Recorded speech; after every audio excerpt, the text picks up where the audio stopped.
Chapter 822. Song Hanjuan's death. The majority of the people were shocked beyond words. Song Hanjuan's identity was not something ordinary warriors could compare to. He was the successor of the Song family, a candidate for the next patriarch, but he died just like that. It was too fast, catching everyone off guard and causing them to suck in a breath of cold air. Everyone could not help but look into the house and coincidentally saw Marshall standing at the door, as well as many beauties behind the window.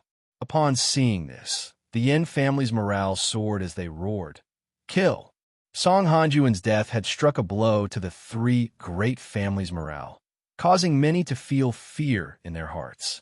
Even Yi Xuanji and the rest could not help but feel their eyelids twitch. Song Yu weakly laid on the ground as he watched his father die. He cried out in a heart-wrenching voice, "Father!" Song Jianan's eyes were red. He did not expect this to happen. He was originally confident in this battle, but his son was the first to die. "Tang Zheng, I will kill you." Song Jianan roared as he attacked Tang Zheng with his thousand needles bone-breaking hand. However, he had already lost his footing, and this attack was full of flaws. Tang Zheng squinted his eyes as he stood still. When Song Jianan's attack arrived in front of him, he raised his sword and pierced Song Jianan's shoulder, causing blood to flow. Song Jia Sigma. Song Jia then grimaced in pain as if he had just awoken from a dream. This was a battle of life and death. If he was not careful, he would lose his life. This was not the time to be impulsive. As a result, he hurriedly retreated. Before the War Soul Sword could cause even more damage, he retreated far away and avoided the fatal blow. All he saw was a deep sword mark at the place where he was just standing, and stone fragments flew everywhere. The corner of Tang Zheng's mouth curled up. Song Hanjuan's death was his own doing. He did not expect that martial arts would be able to kill him in one strike. It could only be said that Song Hanjun was too arrogant, looking down on everyone, thinking that everyone in the room was a soft persimmon, and was not on guard at all. Since Song Jun was dead, the next one would be Song Jianan. He would definitely not let him escape. Otherwise, there would be no end to his troubles. Tang Zheng's attacks suddenly became fiercer and fiercer, adding a few more wounds to Song Jianan's body. Just at this time, he suddenly heard a cry of alarm, only to see Yin Patian flying backwards, crashing into a big tree before stopping, and his chest was already dyed red with blood. Tang Zheng was shocked. In the battle between the Sword God and Yin Patian was ultimately unable to catch up and lost. Seeing the Sword God thrusting a few more times towards Yin Patian, Tang Zheng had no choice but to give up on Song Jianan.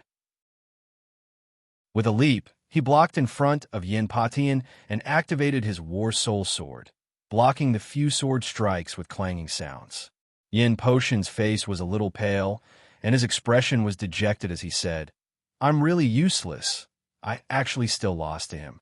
His sword techniques are truly exquisite and powerful." Tang Zheng asked with concern, "Senior Yin, how are you feeling?" Yin Patian said dejectedly, "I won't die yet, don't worry." Tang Zheng heaved a sigh of relief and said, "You rest first. I'll take care of the Sword God." Yin Patian did not know what Tang Zheng's cultivation level was, so he could only warn him, "Then be careful. The Sword God's sword technique is indeed worthy of its reputation. It is truly powerful." The Sword God stood 3 meters away, staring at Tang Zheng with a burning gaze, and said, "If you want to go up, then come." Tang Zheng raised his sword and attacked, only to see 13 sword chis arriving in the blink of an eye. He could only use his sword to block, but these 13 sword chis were endless, rising and falling one after another. These were the 13 moves of the 13 swords. They were the same 13 moves over and over again, but in the hands of the Sword God, their power was enormous and mighty. Tang Zheng blocked the first few moves, but the ones behind came again, causing him to be flustered. Holy Armor Shield. With a thought from Tang Zheng, the Holy Armor Shield appeared out of thin air, blocking all the sword moves. The 13 swords instantly lost their threat. As long as he was unable to break through the Holy Armor Shield, then the 13 swords would be useless. The Sword God was very clear on this point. Looking at the unassuming shield, he snorted coldly and said, "Cultivators are indeed cunning and have many tricks up their sleeves. But do you think you can stop me just like that?" The sword god jumped up high and descended from the sky, muttering to himself, "Flying down 3,000 feet, I suspect that the Milky Way is descending from the 9 heavens." Just as he finished speaking the word heaven, he descended from the sky. The nameless sword erupted with a white light, and coincidentally, the Milky Way above the 9 heavens flew straight down, fiercely slashing down. Tang Zheng had never seen this sword technique before, but he could already deeply feel its power and immediately raised the holy armor shield. Boom! The holy armor shield almost fell out of his hands. At the last moment, Tang Zheng clenched his teeth and held on, grabbing onto the holy armor shield, but his body flew far away along with the holy armor shield, and only stopped after smashing into a big tree. Puff!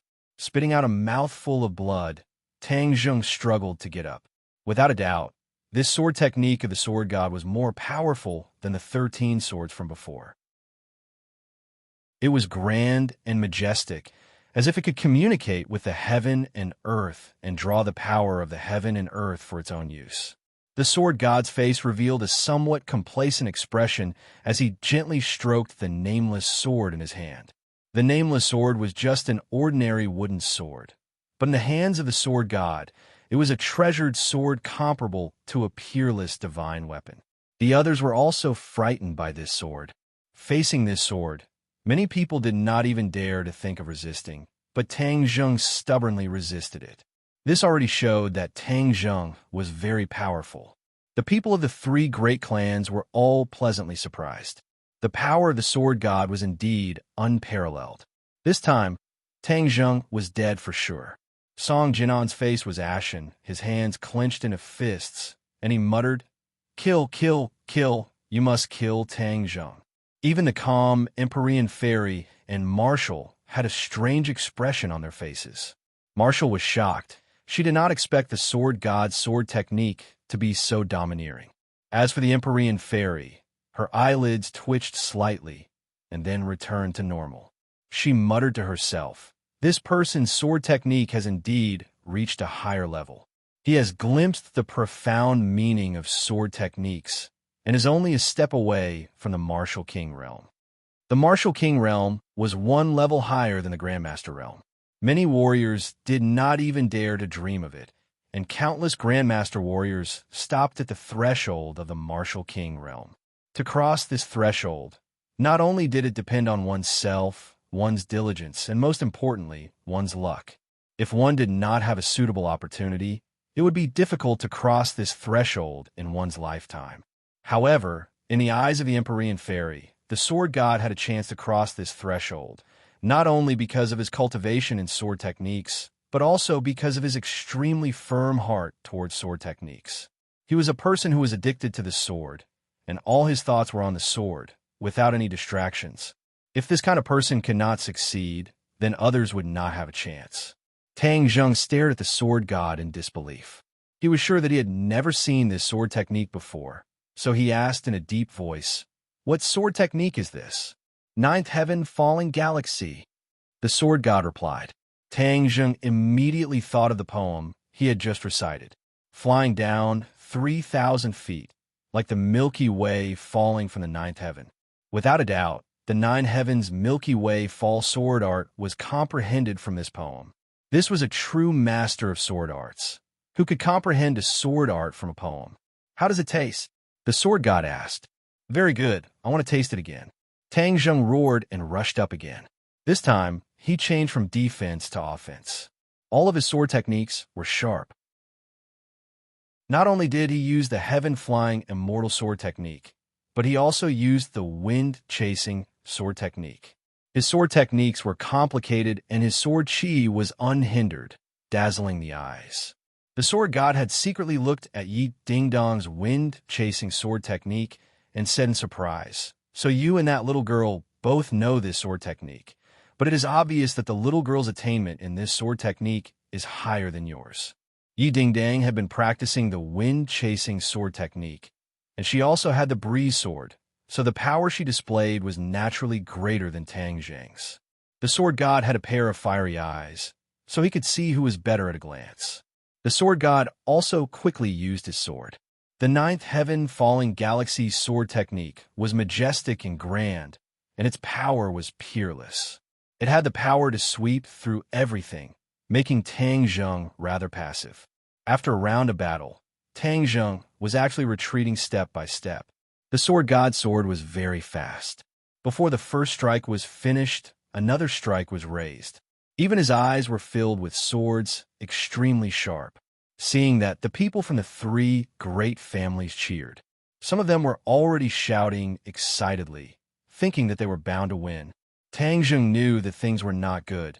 If he continued to be passive, the situation would be even worse. Seeing the sword god thrusting his sword at him again, Tang Zheng stretched out his hand and actually brushed past the sword edge, trying to grab onto the sword god's hand. Obviously, the War Soul Sword could not do anything to the sword god, so he could only use the sky swallowing technique. However, the sword god was extremely sharp. With a shake of his arm, the nameless sword smashed into Tang Zheng's palm. A terrifying power was transmitted to his palm, as if it wanted to shatter his body and shatter his bones. Tang Zheng reacted on the spot and hurriedly used the swallowing heaven technique. Shua, a black hole appeared in his palm and instantly sucked in the terrifying power, resolving the crisis of his body being smashed into pieces. Let's absorb your nameless sword first. Tang Zheng activated his power, and the suction force of the black hole increased greatly. The nameless sword trembled violently, as if it was about to fly into the black hole. The sword god's expression changed, and he exclaimed, "How evil! This technique is really hard to guard against. You want to steal my nameless sword? Dream on." The nameless sword hummed, and a sword light rushed into the sky, fiercely striking the black hole, but it disappeared without a trace. The sword god was stunned, shocked by the power of the black hole. He tapped the ground with the tip of his foot, and a huge crack spread from the tip of his foot to the distance. He had already retreated more than 10 meters with a nameless sword, escaping from the black hole. This series of attacks and counterattacks flowed like water, beautiful and unrestrained. It did not look like a simple sword technique, but an art. It was refreshing. However, under the beautiful appearance, there was often danger. This beautiful nine-heaven galaxy fall sword technique hid an indescribable danger. "What technique is this?" the sword god asked solemnly. "Sky swallowing technique." "Humph, what an arrogant name. Then let's see if your sky swallowing technique or my nameless sword is stronger." The sword god snorted and attacked fearlessly again. This time, his footsteps were extremely strange. He did not walk straight, but instead curved and curved, as if he was swimming. However, Tang Zheng immediately rejected this idea. This was not a snake, but the way he moved forward. Water was formless, and the nine heavens galaxy fall sword technique was to turn the sword into water. Water had no fixed momentum, so the sword technique naturally had no fixed momentum. Chapter 823. The sword had no fixed momentum, and the man had no fixed whereabouts. In an instant, the sword god successfully dodged the sky swallowing technique, and the nameless sword went straight for Tang Zheng's vitals. Tang Zheng raised his palms and tried to clamp the nameless sword. The sword chi rippled, and Tang Zheng's palms involuntarily parted. The nameless sword went straight for Tang Zheng's heart. Tang Zheng quickly retreated and raised his palms in front of his chest again. He finally managed to clamp the nameless sword. His chest heaved up and down as if his heart was about to jump out. The nameless sword was still a hair's breadth away from piercing his chest. The nameless sword was clamped between the palms, and the sky swallowing technique suction force was trying to suck into the black hole. Seeing this, the sword god was shocked and roared furiously, "You're courting death." The nameless sword shone brightly, and the silver light was like the Milky Way. Thousands of sword chi poured out in all directions. Puff, puff, puff. The surrounding flowers, trees, buildings, and people were all affected by the sword chi.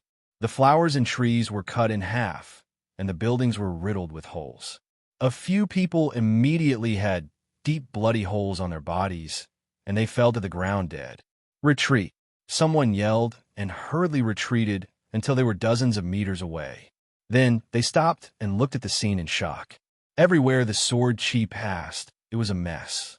There were many casualties. Even the ground was cracked by the sword chi, as if there was an earthquake. But what was surprising was that Tang Zheng's villa was so close, but it was not damaged in the slightest. When the invisible sword chi reached the villa, it instantly disappeared, as if it had never appeared. Many people were shocked and looked at the women standing behind the window in disbelief.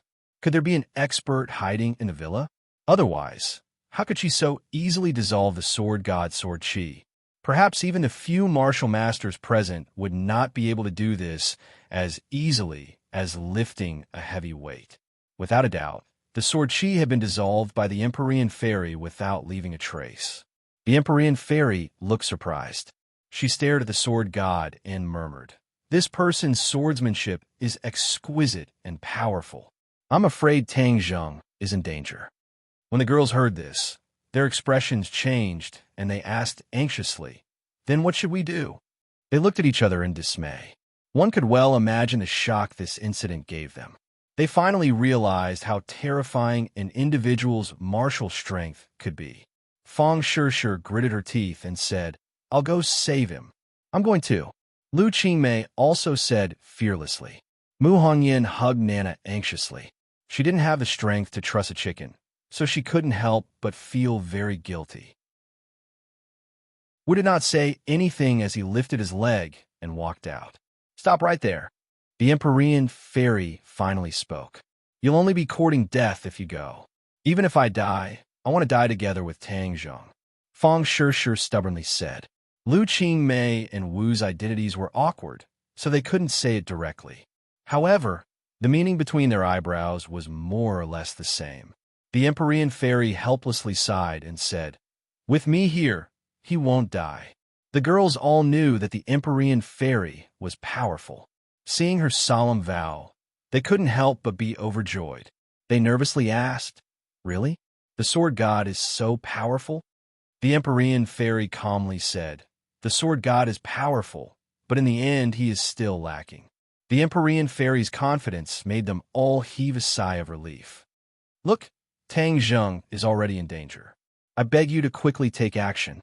Lu Qingmei finally couldn't hold back and earnestly advised, "There is a limit to a person's strength. Only by breaking through the limit will there be great gains. Tang Zheng has not reached his limit. If I were to take action now, he would be able to survive.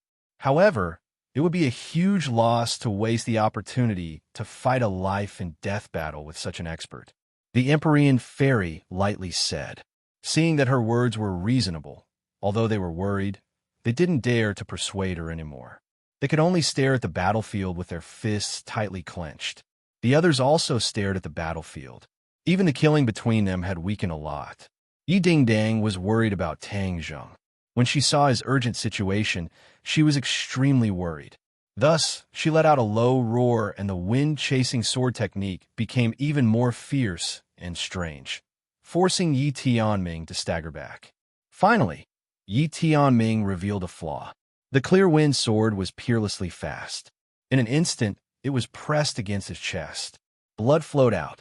With one more stab, it would pierce through his heart. "Ding dang don't!" Yi Tianlei roared and hurriedly stopped his daughter. Yi Tianming saw the opportunity and escaped from the clear wind sword, saving his life. "Ding dang, don't kill him." Yi Tianlei grabbed his daughter's hand and anxiously shook his head. "After all, he is your uncle." Although Yi Tianlei had left the Ye family again, he still had feelings for the Ye family. Yi Tianming was his elder brother. Other than respect, he also had deep feelings for him.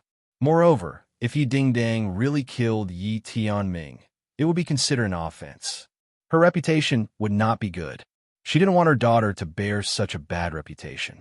Yi Dingdang looked at her father and complained, "They don't treat you as a member of the Ye family." Yi Tianlei smiled bitterly and said, "They are them and I am me. I don't have to ask them to do things according to my style." but you're my daughter. I don't want you to make a big mistake.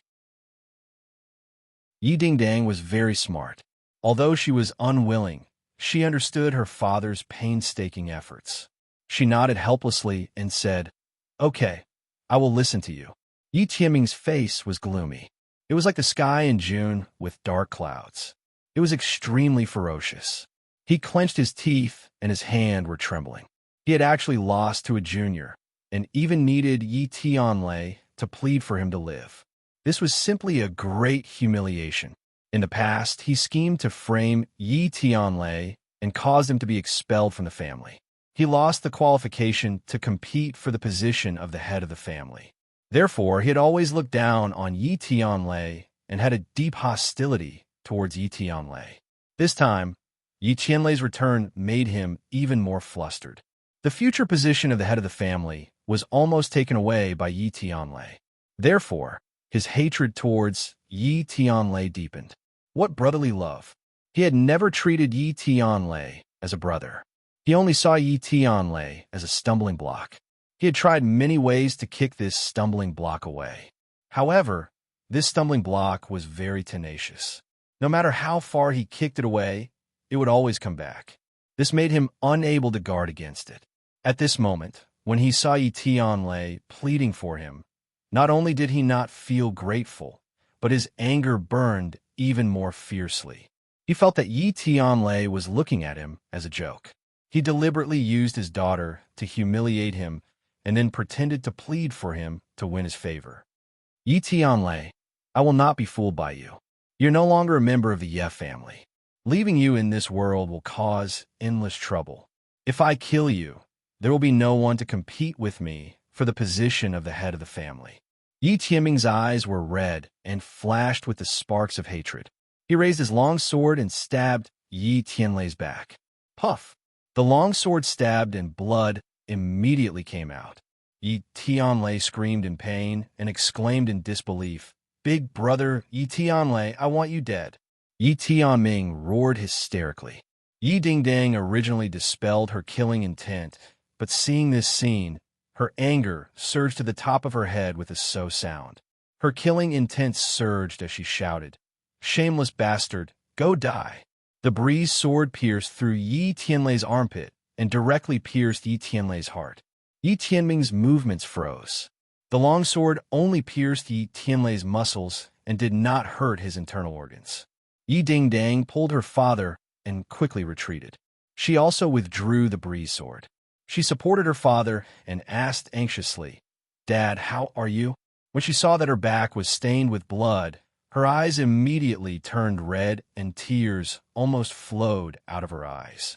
Yi Tianlei grimaced and took a deep breath. He said, "Ding Dang, don't worry. I'm fine. This is only a superficial wound. I won't die. How is your uncle?" Yi Tianlei suddenly turned around and happened to see blood flowing out of Yi Tianming's chest. He looked at his chest in disbelief and gasped for breath. He exclaimed, "She actually injured me." He originally wanted to kill Yi Tianlei. However, he did not expect that Yi Dingdang would directly pierce his heart. He could clearly feel that his life was rapidly flowing away. He was not reconciled. It was clearly him who wanted to kill. Why was it that he was killed by this little girl? He suddenly raised his head and angrily stared at Yi Dingdang. He said, "You dare to kill me?" Although Yi Dingdang's heart could not bear it. She remembered that he had sneak attacked her father, and her father had almost died under his sword. This trace of pity was thrown to the back of her mind. Being soft-hearted to the enemy was being cruel to oneself. So what if he was an elder? He did not care about their brotherhood. Why should she be merciful? Everyone had the right to kill a shameless person. You dare to kill my father, so I dare to kill you. What's wrong with that? Yi Dingdang mustered up her courage and retorted loudly. "You?" Yi Tianming wanted to say a few more ruthless words, but he found that he was powerless. He fell to the ground with a loud bang. His eyes were wide open. After exhaling his last breath, he was no longer alive. Yi Tianming was an important figure. Seeing him fall to the ground and die, many people's attention was attracted. Especially when all of this was done by Yi Dingdang, it was even more shocking. Yi Dingdang had only practiced martial arts for a few years, but she could actually kill Yi Tianming. This was too unbelievable. Yi Mei watched her father fall from afar. She did not rush over. Instead, she was so scared that her face turned pale. She sat on the ground and lost control of her bladder. She glanced at Yi Dingdang and saw her murderous aura. Her heart trembled. She was scared to death. She got up and was no longer in the mood to watch a good show. She screamed and fled. She did not care about the cold corpse lying on the ground. Yi Ku and Yi Xuanji rushed up recklessly.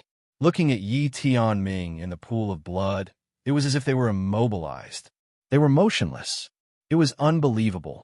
Suddenly, Yi Ku raised her head and stared fiercely at Yi Dingdang, saying, "You killed my father." Yi Xuanji also raised his head and was furious.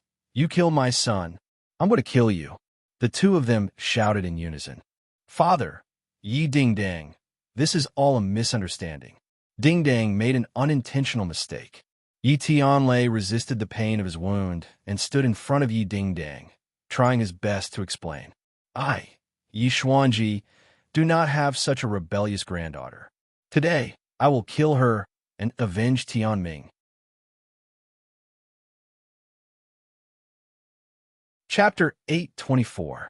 Yi Tianlei stood in front of Yi Dingdang and anxiously explained, "Father, you can't. Dingdang is trying to save me. Disgraceful, if you dare to stop me. I will also put righteousness before family and take care of you as well." Yi Xuanji angrily said. Yi Tianlei was still like a rock, not moving an inch, and resolutely said, "I am Dingdong's father. I should be the one to bear the responsibility." "Father, why should you bear the responsibility? It was clearly that person who wanted to kill you. If I didn't do anything, then the one who would die would be you. Daring to kill my father, I, Yi Dingdang, will definitely not be merciful." Yi Dingdang did not budge an inch and righteously said, "You still dare to quibble. It seems like you don't put the Yef family in your eyes. You don't put your elders in your eyes, and I'm afraid you don't even put me, your grandfather, in your eyes." Yi Dingdang raised her head and coldly snorted. "It was clearly you who were heartless. How can you blame us? Back then you chased my father out of the family, and then you pretended to take him back, and now you want to take the lives of us father and daughter for a shameless person. Humph, dream on. I have been a member of the ordinary Balance Yef family since I was young, not a member of your Beijing Yef family." Yi Dingdong's voice was powerful and impassioned, causing Yi Xuanji's veins to bulge and his temples to jump. He took a deep breath and loudly shouted, "You were born a member of the Beijing Yef family, and you will die a ghost of the Beijing Yef family. Do you really think that just because you have some ability, you can leave the Yef family? Even if you die, don't even think about getting rid of this brand. My life is my own. I am a living person. How can I let you decide?" Yi Dingdang disapprovingly retorted, "My family is unfortunate to have such a rebellious person like you. Today I will purge my family and put righteousness before family. Tianlei, if you don't move, then don't blame father for being ruthless." Yi Tianlei secretly sighed, knowing that today he will completely break off from the Beijing Yef family, and he will not be able to go back, but for his daughter, he will not turn back. He raised his head and looked at Dingdang and said, "I am a father, so I must fulfill my responsibilities as a father. Whoever dares to hurt Dingdang, I will not let them off." "Him," Yi Tianlei's way, and he laughed. "You good, whatever. Anyway, you have left this family for more than 20 years. I will treat you as if I never gave birth to you. Since you to die I of." As soon as he finished speaking, he raised his sword and thrust it towards Yi Tianlei's chest. Yi Tianlei crossed his fists and met the cold, glinting sword. Thunder-rushing fist had no chance of winning against the sword, not to mention the difference between his cultivation and Yi Xuanji's was like heaven and earth. There was no way to cross this gap. Puff! Blood burst out from Yi Tianlei's wrist. The corner of his mouth twitched a few times in pain, but he still did not retreat an inch. He waved his fist and attacked again. Yi Xuanji's eyes were cold, filled with killing intent, and said with disdain, "I can give birth to you, give you life, and I can also take your life back." Shwa shwa shwa. With a shake of the sword, A sharp sword flower covered Yi Tianlei's arm, and the sharp edge of the sword caused deep wounds to appear on his arm, with blood flowing out. If this continues, then his 2 arms will be completely crippled. Yi Dingdang could no longer sit and watch. She jumped and flashed past Yi Tianlei's side, and with a flick of the clear wind sword, she stabbed at him from a strange angle. Yi Xuanji knew the power of the wind-chasing sword art, and with the help of the clear wind sword, he could not ignore it. So he had no choice but to give up on Yi Tianlei and raise his sword to fight with Yi Dingdang. The 2 sword arts had many similarities. They were both fast and accurate, but it was clear that Yi Dingdang's wind-chasing sword art had the essence of it. Although her cultivation was lower than Yi Tianlei's by a few levels, she was still able to rely on her swordsmanship to not lose. This made Yi Xuanji furious, thinking that if he could learn her wind-chasing sword art, and with the clear wind sword in hand, his strength would definitely increase. At this moment, his heart actually had the thought of stealing it. It was just that Yi Dingdang would rather die than reveal the chasing wind sword technique, which is extremely unfortunate. However, the clear wind sword was also a divine weapon, so stealing it would be extremely good. Yi Dingdang's attack was quite methodical, and she knew when to advance and retreat. Although she was surrounded by dangers, she escaped again and again. But she was very clear that this was only temporary. After a long time, she would definitely lose, and the other party would definitely not be lenient. She would definitely die. However, what was there to fear about death? What she did was not wrong at all. Yi Tianming was not grateful, but he killed her father with enmity. Of course, she would not hesitate to make a move. She did not regret doing so. Yika looked at this scene, but she could not intervene. His martial arts could not be compared with Yi Dingdang's. After all, he did not have the clear wind sword, nor did he have the exquisite martial arts of the wind-chasing sword art. He was not willing to give up. He turned his gaze and stared at Yi Tianlei. He quietly raised his sword and attacked. Yi Tianlei has been nervously looking at his daughter. He almost did not notice this silent attack. He narrowly avoided the sword and looked at Yi Ku incredulously. Yi Dingdang kill my father. I want to take revenge for my father. Yi Ku clenched her teeth. Schwa, schwa, schwa, she stabbed out a few more times, directly aiming for Yi Tianlei's vitals. Yi Tianlei repeatedly retreated. Yi Tianming's death made him feel guilty. How could he be willing to fight with Yi Ku again? So he retreated again and again. He just avoided and did not fight back. When Yi Ku saw this, she did not stop. Instead, her attacks became more and more fierce, making Yi Tianlei in danger. But Yi Tianlei's martial arts were much higher than his. Although he suffered, Yi Ku could not hurt him. Yi Dingdang struggled, gritted her teeth, and sweated, but she did not compromise and beg for mercy. Her energy consumption was quite large, and her movements slowed down involuntarily, becoming more and more dangerous. At the same time, the battle between Tang Zheng and the sword god had entered a white-hot stage. He held the nameless sword in both hands to prevent it from piercing his chest, but the sharp sword chi on the sword made his hand painful. If it was not for the attractive force of the swallowing the sky technique to firmly resist the sword chi, his hand would have been ruined. The two people have been in a stalemate for a long time. The surrounding area was seriously affected and was razed to the ground.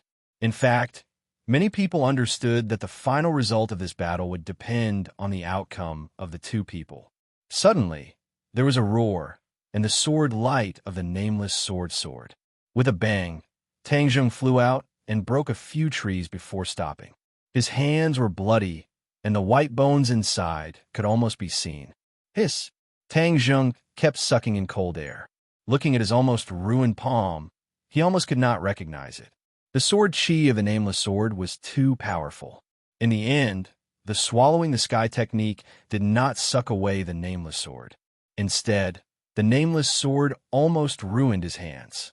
The sword god suddenly arrived and stood in front of Tang Zheng. He looked at him condescendingly and said, "Today, I will avenge my disciple. Go to hell." Tang Zheng smiled jokingly and said, "Even now, you still don't believe my words." The Song family is the real culprit of Sword 13's death. If it had not avoided, how could Sword 13 fight with me alone? In order to hide it from you, the Song family did not hesitate to kill all the servants present. You're the sword god, but in the end, you are blinded and confused. The sword god's eyelids twitched as he shouted, I don't want to listen to your flowery words. Die. The nameless sword slashed down from the sky as fast as lightning. Tang Zheng wanted to block it, but he was unable to do so. However, he did not accept his fate. With a thought, a white light flashed, and then a flame soared into the sky and pounced at the sword god. Whoosh! The nameless sword actually split open the flames and still fell towards Tang Zheng's head. It was bound to kill him on the spot. However, Xiao Bai's flames were not to be trifled with. They instantly wrapped around the sword god and turned into a huge ball of fire. The sword god had no choice but to retreat. However, the biting cold sword chi had already slashed down. Tang Zheng could not dodge, and only death awaited him. Boom! With an explosion, the sword god escaped from the ball of fire. He looked at Tang Zheng expectantly. However, the scene of Tang Zheng dying was not what he had imagined. He was still alive. The powerful sword chi had already disappeared. Instead, a woman in white appeared in front of Tang Zheng. The sword god's eyes widened. His instincts told him that this woman in white was definitely not simple, but it was not because she was extremely beautiful. The sword god had never been attracted to beauties. To him, they were nothing more than pink skeletons. Although this woman in white was extremely beautiful, she could not shake his will. The only thing that made his heart tremble was that he could not see through this person's depth. She was like a bottomless spring. No matter how hard he tried, he could not see through her. Without a doubt, Tang Zheng's narrow escape from death was related to this person. The sword mark asked in a low voice, Who are you? The Empyrean fairy did not pay attention to him. Instead, she turned to Tang Zheng and said, Take the 9 transformations soul return pill and your injuries will be healed. Not only did Tang Zheng suffer from external injuries, the injuries to his internal organs were also not light. If he were to recuperate normally, he would need 10 days to half a month to recover. After hearing the Empyrean fairy's words, he quickly took out a 9 transformations soul return pill and swallowed it. Immediately, his mangled palms recovered at a speed visible to the naked eye. The injuries in his body were also quickly healed.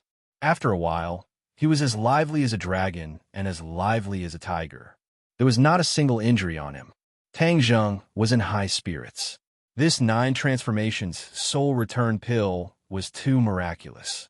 It could revive a dead person and regrow flesh and bones. It was not an exaggeration, but a real effect that could be achieved. The sword god did not pay attention to Tang Zheng's injuries. He only stared at the Empyrean fairy's back. This person dared to turn her back to him. Didn't this mean that she did not put him in her eyes? In this world, no one had ever dared to treat him, the sword god, so this was the greatest insult to him. He was so angry that he stomped his feet and shouted, Tell me your name. Who are you? The sword god had challenged countless experts since the day he made his debut. That was how he became the sword god. However, when facing this woman in white, he did not dare to charge at her directly. There was a faint feeling of fear in his heart. What was going on? Other than facing the High Lords, he had never had such a thought. Could it be that this woman in white was on par with the sect leader?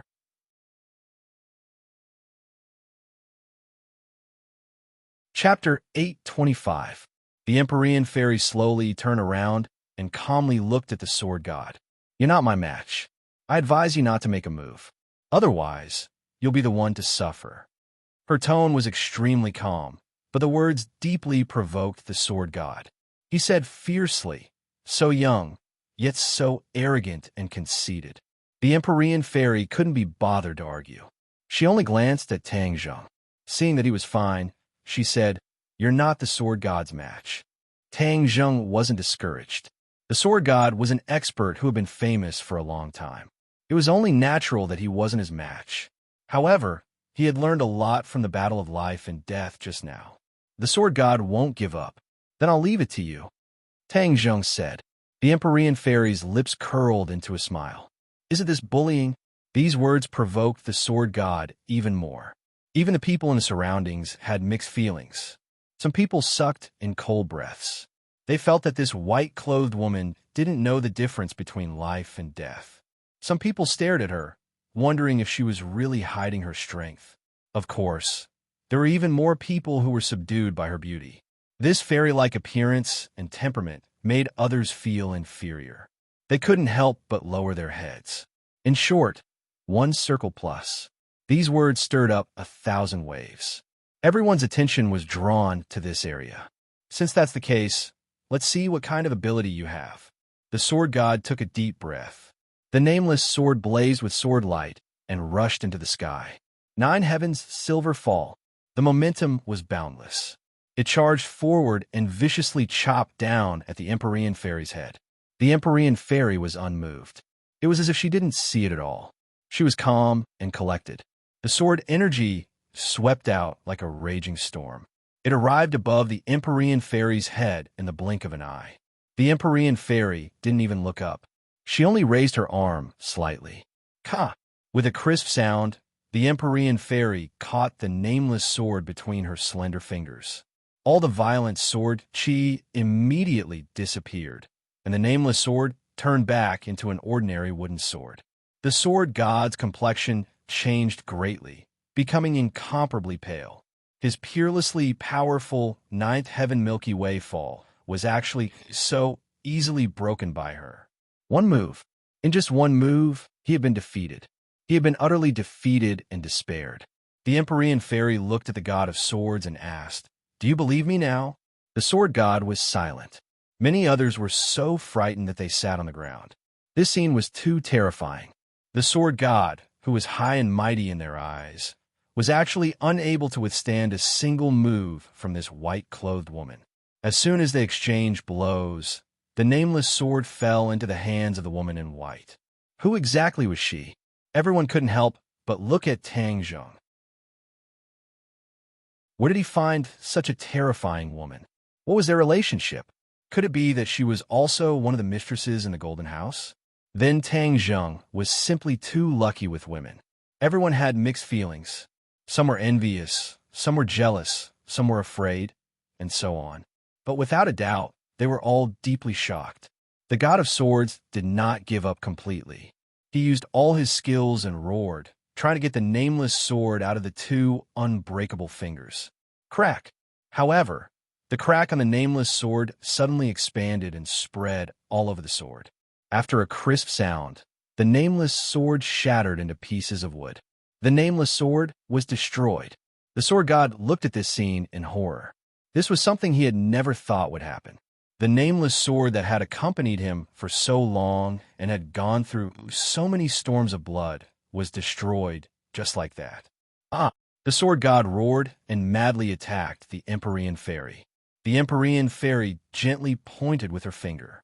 The moment her fingertip touched the sword god, his body froze. Then, like a kite with a broken string, he flew over the crowd and landed in the forest. Everyone couldn't help but look up at the sword god flying over their heads. Their hearts instantly fell to the bottom of the valley. Their legs went weak, and they had the urge to run. The sword god was their greatest support, but now he was defeated by a light finger from the woman in white. They were simply cannon fodder. No matter how many of them there were, they would only be sending themselves to their deaths. No one was a fool. They dared to gang up on her because they thought that there was something to be gained. Since there was nothing to gain and their lives were in danger, they naturally wouldn't stay here. Tang Zheng couldn't help but feel emotional. He vaguely felt that the Empyrean fairy's cultivation was even higher than when she was in the mausoleum of the first Qin emperor. This meant that her cultivation had improved by leaps and bounds recently. Of course, he didn't know that the Empyrean fairy had been sealed in the mausoleum for more than 1,000 years. After she woke up, her cultivation was sluggish, so she didn't display her true strength in the battle in the mausoleum. Of course, the Qin First Emperor also had this problem at that time. That was why Tang Zheng was able to escape from the Qin First Emperor's hands and turn the tables. Suddenly, a delicate cry entered Tang Zheng's ears, interrupting his train of thought. He abruptly turned around and saw Yi Dingdang in a precarious situation. He immediately leaped up and charged over, the battle soul sword attacking Yi Xuanji with lightning speed. Seeing Tang Zheng attacking, Yi Xuanji had no choice but to retreat in panic and dodge his attack. Yi Xuanji knew his own limits. He knew that he was no longer a match for Tang Zheng. If he continued to fight, not only would he lose his life, even his Ye family would be completely destroyed here. He unwillingly looked at Yi Dingdang and shouted, "Retreat!" He turned around and ran away without the slightest hesitation. He didn't even leave behind a word or two. Yika finally woke up, as if from a dream. He had been entangled with Yi Tianlei for a long time, but Yi Tianlei had been avoiding and not fighting back. He had no chance to kill Yi Tianlei. At this moment, seeing Yi Xuanji escape, his heart was in despair. He knew that if he continued, only death would await him, so he resolutely turned around and ran away. Yi Tianlei looked at him with mixed feelings. He didn't stop him, but he was somewhat disappointed. From now on, he and the capital's Ye family were life and death enemies. The people of the Chu family also wanted to escape, but they were obviously not as lucky as the Ye family. Chu Xiaofeng was already lying in a pool of blood on the ground and had been stepped on countless times. As for Chu Mingxian, his sunset blade technique had already been broken by Qin Batian and Yin Qishan. Qin Batian punched him in the chest, and his chest instantly caved in, killing him on the spot. At this point, the Chu family's direct line of descent had completely fallen, and the Chu family no longer existed. Seeing this scene, the others ran even more crazily, wanting to escape from this place. Tang Zheng did not pay attention to these shrimp soldiers and crab generals, but instead searched for Song Jianan's figure in the crowd. This time, he absolutely could not let this big tiger return to the mountain. Sure enough, when Song Jianan saw that the sword god had been defeated so cleanly, he actually mixed into the crowd and wanted to quietly escape. Tang Zheng snorted coldly. His figure flashed and chased after him, shouting, "Song Jianan, where are you running to?" Not only did his son die, his grandson was also heavily injured, and now even the sword god that he had invited had been defeated. All of the chips in his hands were gone. Then what right did he have to compete with Tang Zheng? Of the 36 stratagems, leaving was the best stratagem. Hearing Tang Zheng's shouts from behind him, Song Jianan was scared out of his wits. He did not even turn his head as he madly ran, trying to escape from Tang Zheng's pursuit. However, in front of the shrinking ground into an inch technique, his speed was too slow. In the blink of an eye, Tang Zheng had caught up to him and slashed out without hesitation. Tang Zheng swallowed the 9 transformations soul recovery pill. His injuries had healed, and his fighting strength had naturally recovered to its peak state. With this slash, the exhausted Song Jianan was simply unable to block it and could only subconsciously counterattack. Bang! The sharp edge of the sword landed on his arms, and the bone-deep wounds immediately burst out with blood. Song Jianan screamed miserably, staggered, and fell to the ground, his face bruised and swollen. He wanted to get up again, but the war soul sword was already pressed against his chest. He did not dare to move, but he still glared fiercely at Tang Zheng, wishing that he could drink his blood and eat his flesh. The famous Song family had actually come to such a state. Song Jianan had never dreamed that he would be not only depressed, but also filled with hatred. Tang Zheng looked at Song Jianan without batting an eyelid. Although the other party was in a sorry state, he did not have the slightest bit of pity. This was a life and death enemy. If he were to pity him, then Tang Zheng would be a complete idiot. He would not be so soft-hearted. If not for the Song family repeatedly forcing them, why would the two sides have reached this step? When Yin Patian and the rest saw that Song Jianan had been captured, they immediately surrounded him and looked at him with mixed feelings. Song Jianan looked around and roared, "Today, you all relied on the help of a mysterious expert and won for a while. I will definitely get back at you in the future." Song Jianan was filled with regret. Why didn't he investigate the woman by Tang Zheng's side clearly? Silently, Such a heaven-defying expert had appeared in the capital. This was the root of their failure. If he had known about the existence of the Empyrean Fairy, he would definitely have prepared a countermeasure and would not have been so passive. Tang Zheng looked at him with disdain and said, "You still want to get back at me in the future? Dream on. Do you really think you have a chance to escape from me?" Song Jianan was startled and exclaimed, "You dare to kill me? If you dare to kill me, I naturally dare to kill you.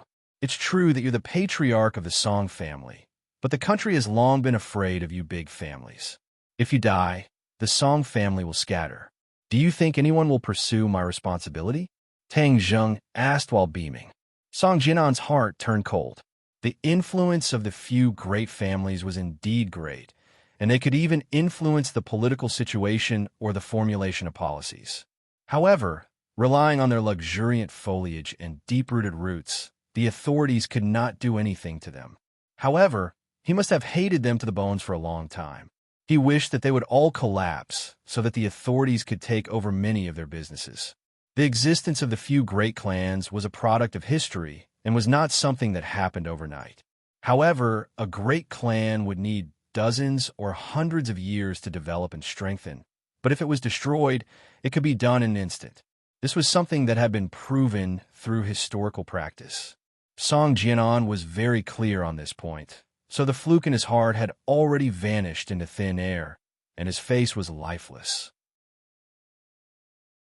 Tang Zheng did not want to waste words with him, and directly said, "You brought all of this upon yourself. If not for your Song family repeatedly trying to kill me, how could I have destroyed your Song family? Go to hell." Puff.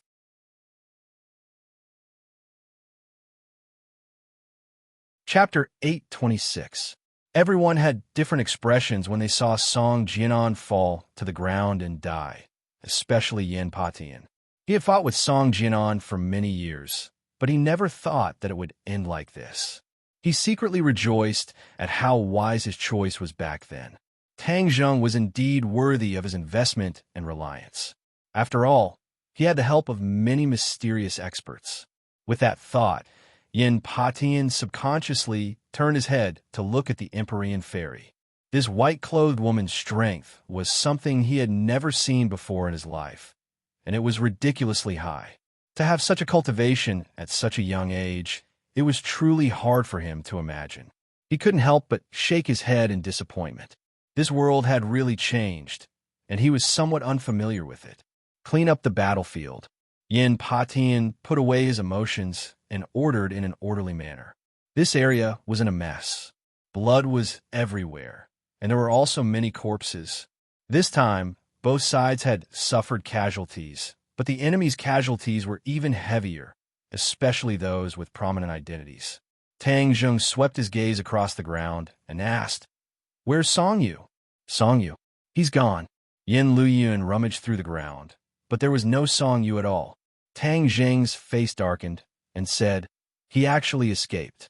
Let's chase after him," Yin Luyun suggested. Tang Zheng shook his head. Song Yu is incomparably crafty. Who knows how long he has been running for?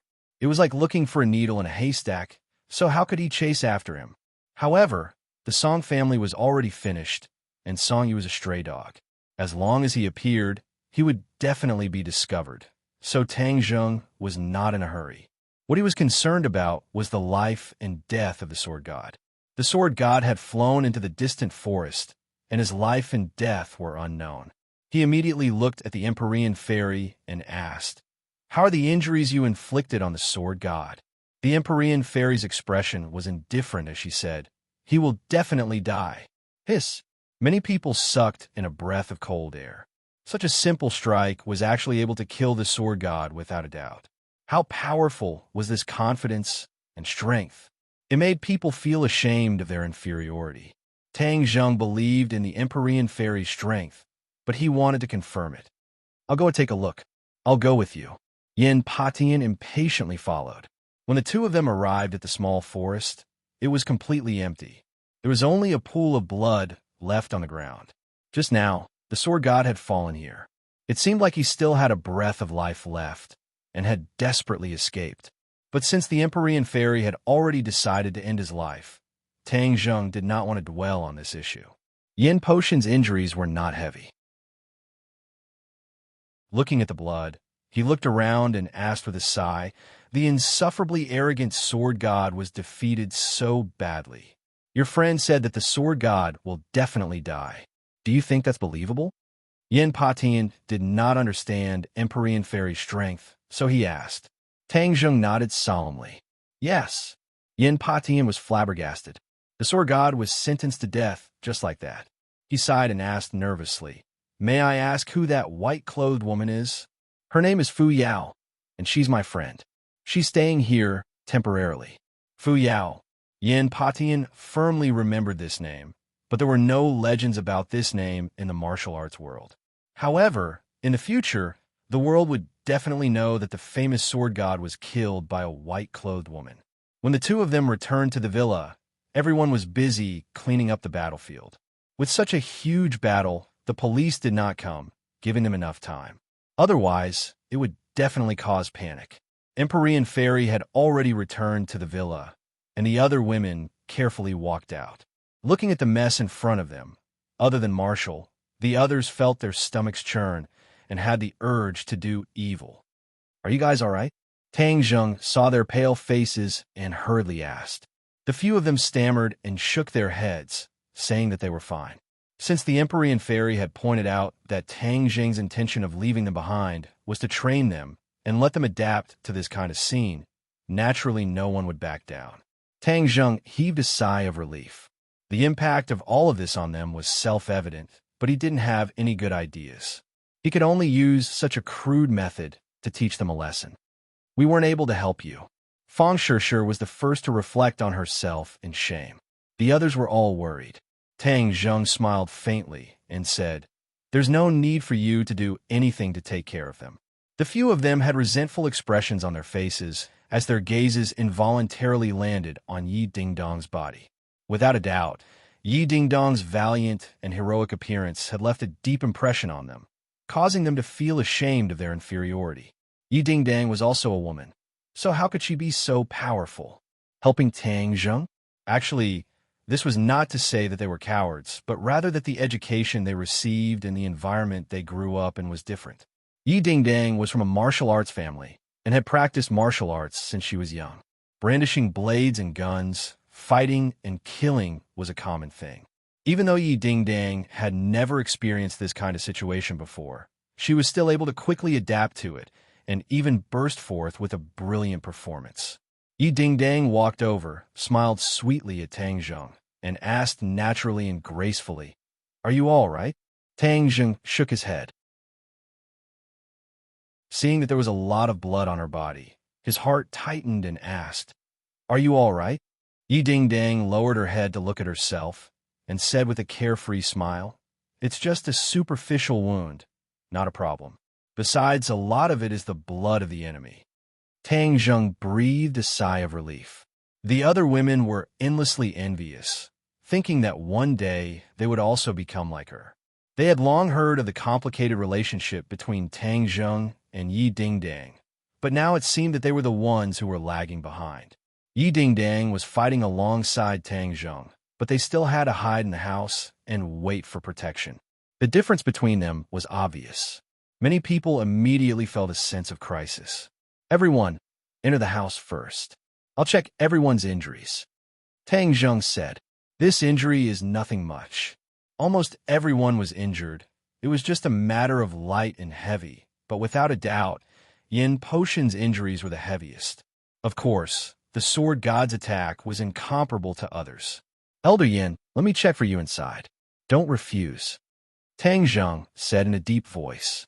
Yin Patian helplessly nodded in agreement, and the others also entered the house one after another, leaving their subordinates to busy themselves outside. Fortunately, the villa's living room was big enough, so the dozen or so people sitting down did not seem crowded. When they saw the room full of beauties, everyone had different expressions. Yi Tianlei and Feng Xinyang looked at each other, thinking to themselves that this was truly a golden house hiding a beauty. Dingdong's competitive pressure was too great. Yi Dingdong had long known about this, but seeing the other girls return to their own houses, she still had mixed feelings. They all had rooms here, but he had nothing. For a moment, she couldn't help but feel empty. But soon, she changed her mind. This was only temporary. One day, she would also move in with her head held high. Today, I have to thank everyone for their help. If it wasn't for all of you, it would be hard for me to imagine what kind of scene it would be. Tang Jing cupped his fists and thanked them politely. Qin Batian was straightforward by nature. He waved his hand and said, "Young Master Tang, you are too courteous. Your matter is my matter. If someone in the capital wants to deal with you, how can I just stand by and watch?" Qin Batian had once sworn to protect Tang Zheng with his life, so Tang Zheng was rather grateful to him and nodded his head heavily to express his gratitude. Yi Tianlei's expression was resentful, pained, and embarrassed. This time, he had publicly broken off his relationship with the Yef family in the capital, and in order to protect him, Yi Dingdang had killed Yi Tianming. "Tang Zheng, can I ask you for a favor?" Finally, Yi Tianlei couldn't help but ask. Tang Zheng jumped in fright and said in fear and trepidation, "Uncle Yi, you are asking me too much. If there is anything, just say it. I will definitely do it." Yi Tianlei had done everything he could to help Tang Zheng, and Tang Zheng was very grateful. Moreover, he had a relationship with Yi Dingdang, so it was reasonable for him to agree to Yi Tianlei's request. You also saw what happened today. The Yef family, the Song family, and the Chu family worked together to deal with you. Of course, the Yef family is your enemy. If you want to deal with the Yef family, of course there will be no problem, but, after all, I am from the Yef family. Moreover, my elder brother is also dead, and the Yef family has suffered a great loss. It can be considered as a lesson learned. Can you let them off this time?" Yi Tianlei asked nervously. In fact, he was a little embarrassed to make such a request. After all, the Yef family and Tang Zheng had completely fallen out and were enemies of life and death. This request was a little difficult. However, Yi Tianlei had deep feelings for the Yef family. Although the other party was heartless and unjust, he couldn't do that, so he hoped to fight for a chance for them to survive. Especially after he saw how Tang Zheng dealt with the Song family. Even Song Jia couldn't escape death. He was deeply afraid that Tang Zheng would take advantage of the victory to pursue and destroy the Yef family in the capital. When he said this, Yi Dingdang was the first to voice her dissatisfaction. She angrily retorted, "Dad, they disregarded our family and wanted to kill you. Is there a need for you to plead for them?" Yi Tianlei said embarrassedly, "But after all, I am from the Yef family." You were already expelled from the Yef family back then. After so many years, have they ever cared about you or us? Do we have to be so considerate of them?" Ding dang. Feng Xinyang couldn't stand it anymore. "Stop talking." She knew her husband best. Yi Tianlei was loyal and righteous. Although he had left the Yef family, his feelings were still there. If he didn't plead for mercy for the Yef family, then he wouldn't be the real him. Everyone looked at Tang Zheng in unison. The life and death of the Yef family in the capital were all in his hands. How would he choose? Of course, Tang Zheng understood the harm of the Yef family. However, Yi Tianlei was pleading for mercy for the Yef family. If he rejected, wouldn't it hurt his feelings? Moreover, Yi Tianlei's identity was special. He had to consider their feelings. After this battle, the Yef family's vitality has been greatly damaged. Although they hate me, they won't dare to act rashly. Otherwise, the Song family will be their example. Tang Zheng thought to himself. Suddenly, he had a flash of inspiration. He thought of another problem. If the Song family and the Chu family were finished, the government would be very happy. They would be impatient to take over their businesses. Then, of the 4 major families in the capital, only the Yef family and the Yin family would be left. The pressure on the government would be greatly reduced. However, if the Yef family was destroyed, only the Yin family would be left. How would the government deal with the only remaining Yin family? Get rid of them quickly. Tang Zheng immediately thought of this word. The government would definitely not allow the situation of the 4 major families to arise again. Therefore, if only the Yin family was left, then they would definitely get rid of them without hesitation. After all, the influence of one family was much smaller. If there was still the Ye family, then the government would definitely be afraid and wouldn't dare to act rashly.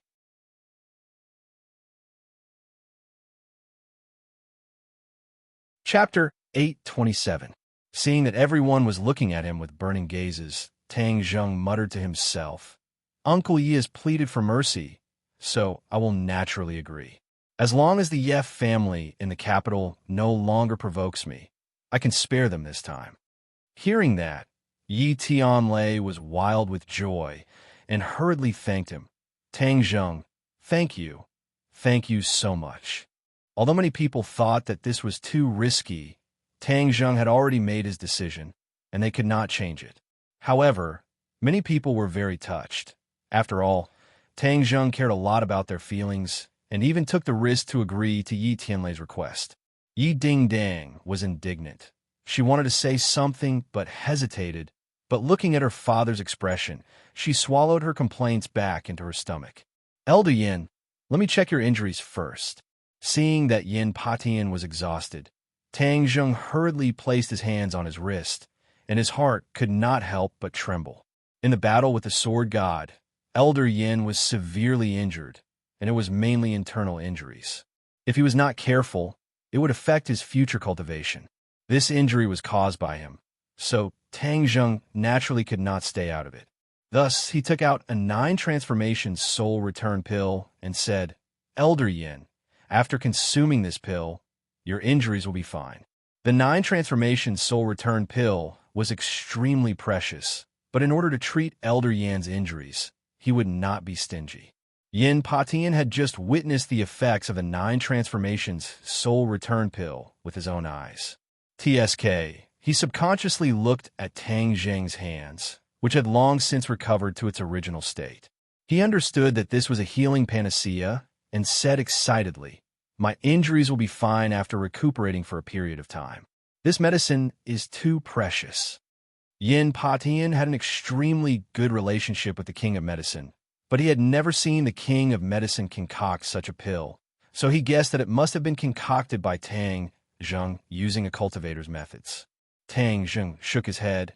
"This medicine is used to treat injuries. Although it is precious, it is not a problem. Elder Yin, please do not decline." Then, "All right." Yin Patian happily took it and swallowed it. Immediately, a strong vitality burst forth from the pill, and his internal injuries were quickly healed. Even the small wounds on his body were healed. He personally felt the miraculous effects of this medicine and couldn't help but be dumbfounded. He exclaimed, "This is too mysterious." He stood up and moved his muscles and bones. He actually felt that his condition was better than before the battle. Moreover, that powerful vitality had caused many changes to his body. He was already old, and his bodily functions were deteriorating little by little. However, that vitality changed this situation, allowing his body to return to its middle-aged state. "Tang Zheng, thank you so much." He couldn't help but grab Tang Zheng's hand and nodded his thanks. Tang Zheng faintly smiled. The 9 transformation soul restoration pill was far too rare, or else he would have gifted everyone one. "Elder Yin, you were injured because of me. This is what I should do." Actually, I still took advantage of you this time. Although I put in a lot of effort, my gains are far greater than this." Yin Patian said sincerely. He was already old, and his bodily functions had deteriorated severely. Although he was already a grandmaster martial artist, it was extremely difficult for him to advance any further. His cultivation showed signs of stagnation. However, after consuming the 9 transformation soul restoration pill, his bodily functions had almost recovered to his middle-aged state, and the cultivation shackles had been broken. Naturally, he had the chance to break through to a higher level of cultivation. Furthermore, the mysterious energy that Tang Zheng had injected into his body had caused his dragon form technique to advance by leaps and bounds.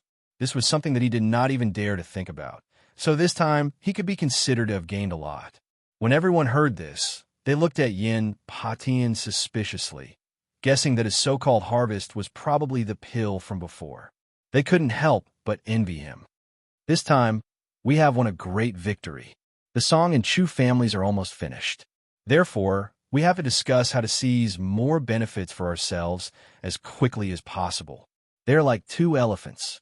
No matter how much we eat, they will benefit us greatly. Tang Zheng said in a deep voice. After the battle was over, they would naturally share the benefits. Taking advantage of the fact that the authorities had yet to fully react, they had to seize this opportunity to fight for more benefits for themselves. Otherwise, the opportunity would be fleeting. At that time, everything would belong to the country, and it would be impossible for them to obtain benefits from it. Everyone's expression immediately became excited, especially Yin Qishan and Qin Batian. The Yin family was the strongest family to begin with, and if they were to take another step forward, their strength would reach another level. As for Qin Batian, his strength was not weak either, but compared to the other great families, he was still lacking. With this opportunity, the Qin family would truly rise, and perhaps a new family would be born. This matter was simply a miracle to him. Of course, Qin Batian was also an ambitious person. He had always had a dream in the depths of his heart, and that was to personally create a Qin family like the other great families and pass it down from generation to generation. However, his foundation was not enough, and his strength was still shallow. All of this was just a daydream. Now, it seemed that all of this was not an illusion.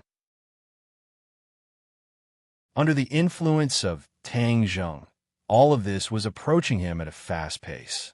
Both the Song and Chu families fell in your hands, so of course all of these benefits belong to you. Yin Patian said magnanimously. The 9 transformations, Soul Return Pill, and the Dragon Chi had already allowed him to reap a lot of benefits. He was not greedy, so he took the initiative to give up this portion of the benefits. Tang Zheng shook his head. This is the result of everyone's joint efforts, so everyone deserves it, so don't refuse. Tang Zheng, you are generous, so if we continue to decline, it will seem like we're being overly sentimental. However, the majority of it is naturally yours, and your company is rapidly rising. With these resources, you could develop even faster and become even stronger. Yin Patian said. Tang Zheng did not decline pretentiously and nodded in agreement. However, all of this was a business operation, and he was not familiar with it, so he handed it all over to Mu Hongyan. As a result, a few forces immediately told him to operate, dividing up the Song and Chu families. Tang Zheng, there is one more thing that I must remind you of.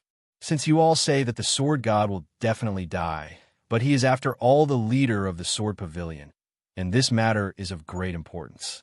I wonder what kind of power he has behind him, and the death of the Sword God is not the end, but the entire body is affected. I wonder how many more things will happen, so you have to be on guard against them. Yin Patian was very experienced. He could see through the essence of the matter with a single glance, and warned solemnly. Tang Zheng nodded his head. He knew more than Yin Patian, and knew that behind the Sword Pavilion was the Azure Dragon Palace. He had no choice but to think about how this mysterious power and the mysterious High Lord would react. If the Azure Dragon Palace were to make things difficult for him, how should he deal with it? He subconsciously looked towards the Empyrean Fairy's room. Without a doubt, he had no choice but to place his hopes on the Empyrean Fairy. But what if the Empyrean Fairy left him in the future?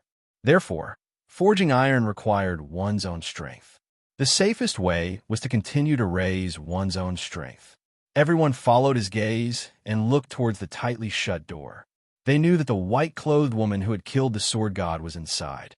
Without a doubt, the appearance of the Empyrean Fairy was one of the biggest shocks of the day, allowing them to truly understand what it meant by there was always someone better than them.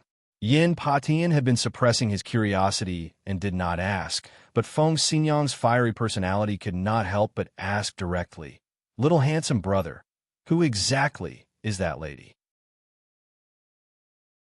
Even Tang Zheng himself was not clear about the origins of the Empyrean Fairy, and said honestly, "Aunt Feng, I really don't know where she came from. She is only temporarily staying here. As for her cultivation, even I am not clear. In short, she is very powerful." Feng Xinyang curled his lips and said, "I wonder where you found such a powerful girl." Feng Xinyang could not help but feel that the pressure of her daughter's competition was too great. Of course, she mistakenly thought that the Empyrean fairy was also Tang Zheng's confidant. Seeing that Tang Zheng could not say anything, everyone was preparing to leave. Suddenly, Tang Zheng's pupils constricted as he looked out the door, his eyelids twitching. Someone's coming. Yin Patian also looked out the door at the same time and exclaimed.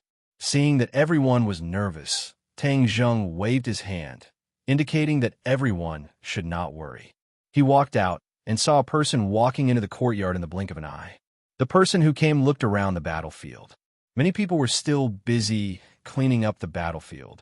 The corpses had already been moved away, but the ground was still a mess. He slightly frowned, looked at Tang Zheng, and then looked at the people around him and said, Tang Zheng, come with me. Number 2. Tang Zheng and Yin Patian exclaimed at the same time. This person was the chief's personal guard. Number 2. A mysterious person who would not easily appear. Yin Patian had only met him once many years ago.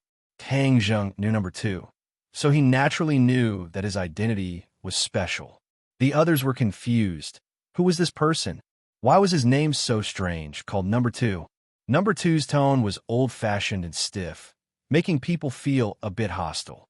Feng Xinyang was eager to protect her child. She directly stood in front of Tang Zheng and said, Little handsome brother, this person is not simple.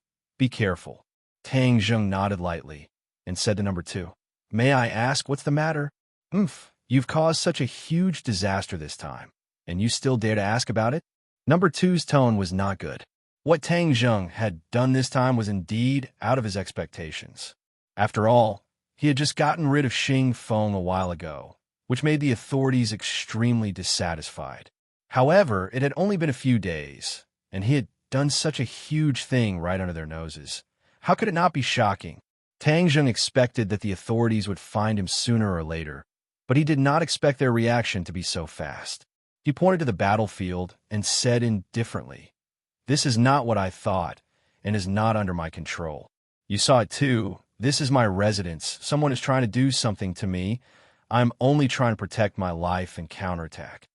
After all, this was the capital, and the authorities were extremely powerful. Tang Zheng naturally could not cause their counterattack, otherwise things would be terrible. That was why he gave an explanation. It's useless for you to say this to me. Let's talk about it when we get there. Number 2 did not appreciate his kindness and continued to speak coldly. We can't go, we're not friendly. Feng Xinyang advised, and the others also nodded in agreement. Only Yin Patian had a serious expression and reminded him, I'm afraid Number 2 is passing on that person's words. I know, I'll go with him. Don't worry, this is within my expectations. You guys should hurry up and implement what we just discussed. There's not much time left. Tang Zheng warned. Yin Patian immediately understood that the authorities would definitely interfere and had to act before them. Thus, he entrusted him with the task. Then you should be more careful.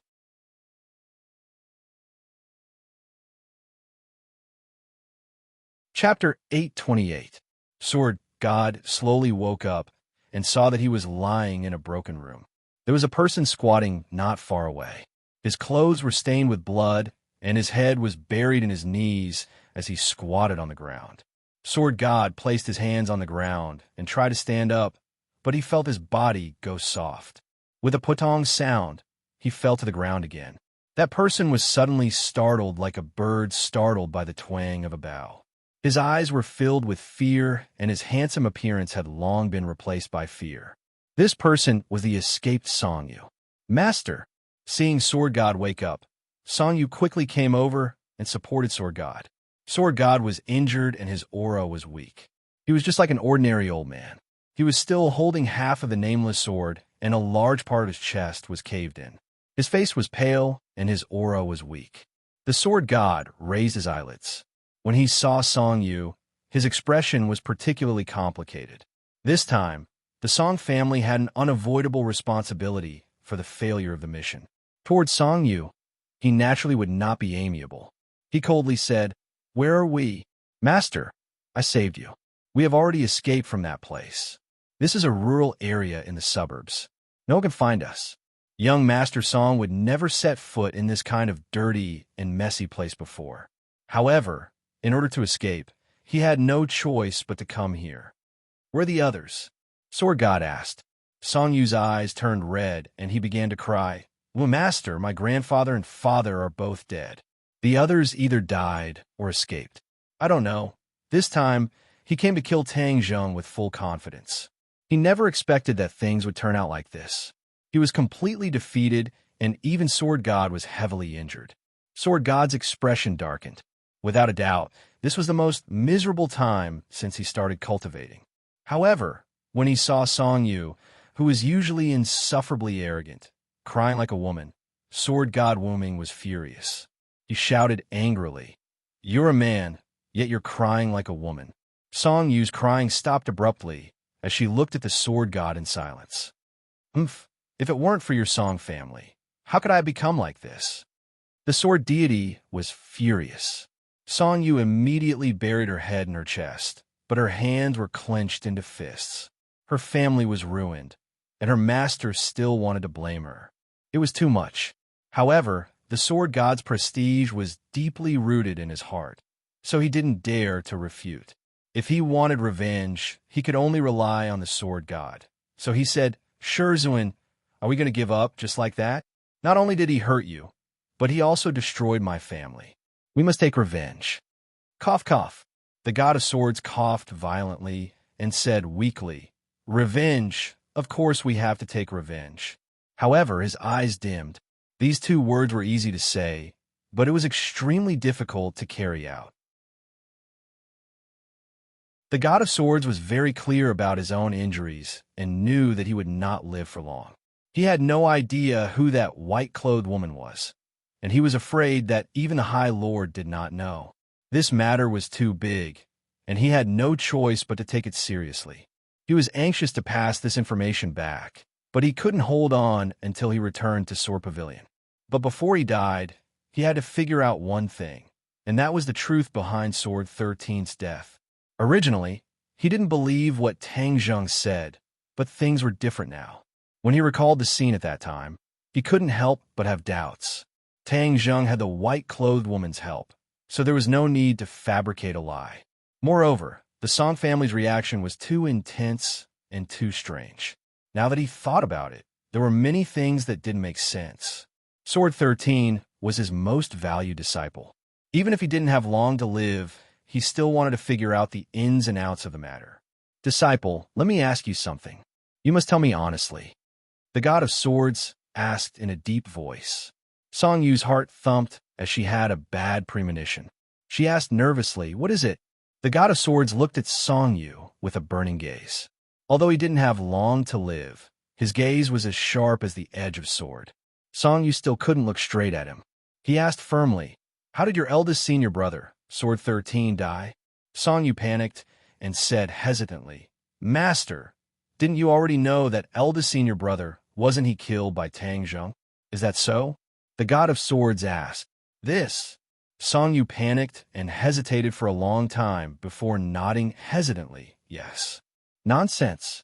Although the god of swords and Song Yu hadn't been together for a long time, he still understood him. Looking at him like this, how could he not know that he was lying? Immediately, he believed what Tang Zheng said. The death of his eldest disciple was probably related to the Song family. "Do you still want to hide it? Raise your head and look in my eyes. Tell me, is what Tang Zheng said true?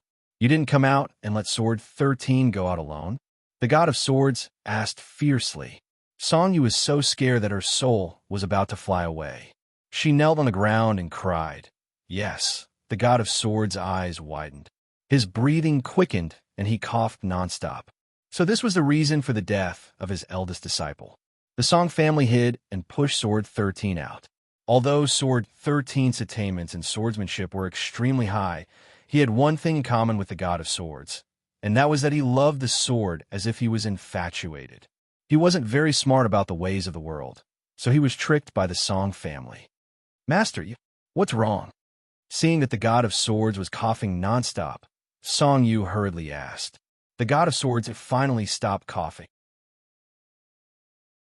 He looked fiercely at Song Yu and said, I really regret taking you in as my disciple. Your Song family actually caused the death of Sword 13. The Song family brought all of this upon themselves. If I wasn't injured, I'm afraid that just because of this, I wouldn't have let your Song family have an easy time. The God of Swords hated evil as if it was his enemy, and didn't give Song Yu any face at all. Song Yu was shocked. If the God of Swords wanted to destroy the Song family, even if there were 10 Song family members, they wouldn't be his match. Immediately, Song Yu's heart was filled with anger. She couldn't help but clench her fists even tighter. She also gritted her teeth, and a faint killing intent flashed in her eyes. But he didn't dare do anything. The reputation of the God of Swords had long since been deeply ingrained in his bones. He didn't dare offend his superior at all. Master, calm your anger. We had no choice but to do this. If it wasn't for Tang Zheng pressuring us step by step, we wouldn't have done this. Song Yu took a deep breath, suppressed the hundreds and thousands of twists and turns in her heart, and explained pitifully. This is the people of your large families. All of them are sinister and cunning. They only know how to sacrifice others to protect themselves. They're extremely despicable. The God of Swords had an extremely deep relationship with Sword 13's master and disciple, and he still continued to rattle on angrily. Song Yu's expression became extremely unsightly. She was submissive and didn't know how to reply. After a long time, the God of Swords' anger calmed down slightly, and he said, "Raise your head, look at me, and listen to my orders." Song Yu raised her head nervously, and she was shocked when she saw that the God of Swords' face had become even paler, as if he was a dead person. The God of Swords trembled as he took out a command token from his bosom, and he said, "Return to the Sword Pavilion and bring this command token to your second senior brother. Tell him that from now on, he's the successor of the Sword Pavilion, and he must lead the Sword Pavilion to develop and strengthen step by step." Song Yu was dumbstruck as he looked at the command token. He recognized that this was the command token of the master of the Sword Pavilion. With this command token, everyone in the Sword Pavilion had to listen to his orders. Master actually wants to pass the position to second senior brother. Could it be that his injuries? Song Yu was shocked in her heart, and she looked at the God of Swords with a burning gaze, and she felt that his condition was extremely bad. So, she probed, "Master, you're still alive, so why are you passing the position to second senior brother? With your leadership, our Sword Pavilion can become even stronger." The God of Swords' eyes dimmed, and he sighed, "I can't hold on anymore. That white-clothed woman is too powerful. That attack directly cut off my vitality. If it wasn't for my profound cultivation, I'm afraid that I wouldn't have been able to hold on until now." Song Yu's face changed. "She's that powerful." "Yes, she's too powerful. When you return, you must tell this news to the Honorable Lord. You must ask the Honorable Lord to pay attention to this person." The God of Swords urged. "Honorable Lord." Song Yu's heart skipped a beat. He had only heard of the Honorable Lord's name, but he had never seen him in person. But he knew that this person was the person behind the Sword Pavilion, and everyone in the Sword Pavilion, including the God of Swords, had to listen to his orders. So, Song Yu was both curious and in awe of the Honorable Lord. There was actually someone in this world that could make the God of Swords bow to him. Just how powerful was this person? Song Yu couldn't imagine. Yes, although you haven't seen the Honorable Lord before, you will definitely have the opportunity to see him when you return this time. You must be respectful to the Honorable Lord, and you must carry out any orders of the Honorable Lord. Do you hear me? Yes. Master, you really can't hold on anymore? Yes, I can't hold on anymore. I never thought that I would end up like this after roaming unhindered for my entire life. The God of Swords sighed and took out another sword manual. On the cover, the words "Ninth Heaven Galaxy Fall" were written. Song Yu's heart jumped wildly. He was very clear that this was the most powerful sword technique that his master was most proud of. He had relied on this sword technique to win against Tang Zheng. Could it be that master wanted to pass this sword technique down to him? Song Yu's little heart was incomparably excited, and his face flushed red. Unexpectedly, The God of Swords' next sentence caused his heart to fall to the bottom of the valley, and his face immediately froze. Give this ninth heaven galaxy fall sword technique to your second senior brother. There are many of my comprehensions of sword techniques in it. Let your second senior brother properly comprehend and cultivate it, and strive to achieve great success as soon as possible. It's not for me? Song Yu asked in disappointment. Your Song family caused the death of Sword 13, and I was also implicated because of this. Do you still want me to pass down my lifelong knowledge to you? Wishful thinking. The God of Swords reprimanded mercilessly. Normally, he would also reprimand his disciples like this, and no one dared to talk back. Therefore, this habit had been formed, and even if his life was hanging by a thread, he could not change it. Song Yu was furious, and thought to himself, "You're already at death's door, and you still want to reprimand me like this? Moreover, you're so biased, giving everything to second senior brother, and I have nothing. Unfair, unfair," he shouted in his heart, and his expression became extremely unsightly. The God of Swords looked at him suspiciously and asked, "Did you hear what I said? Give everything to your second senior brother." Song Yu suddenly roared and said, "If I give him everything, then what do I have? I'm not your messenger. I didn't punish you, and that's already considering our relationship as master and disciple. Do you still want to ask for more?" The God of Swords flew into a rage. "Ha! You're about to die, and only I know what you said. I said that I'm the next master of the Sword Pavilion and second senior brother. You can only listen to my orders." Song Yu suddenly laughed, and the madness in his eyes was difficult to conceal. The God of Swords' heart thumped and said, "You dare not listen to my orders. This is deceiving your master and destroying your ancestors. Ha! You're already at death's door. So what if I deceive my master and destroy your ancestors? Since you've said so, then I'll let you experience what it means to truly deceive your master and destroy your ancestors." Song Yu's killing intent erupted, and he suddenly grabbed the God of Swords' neck and used all his strength to choke him. "You evil disciple, deceiving your master and destroying your ancestors."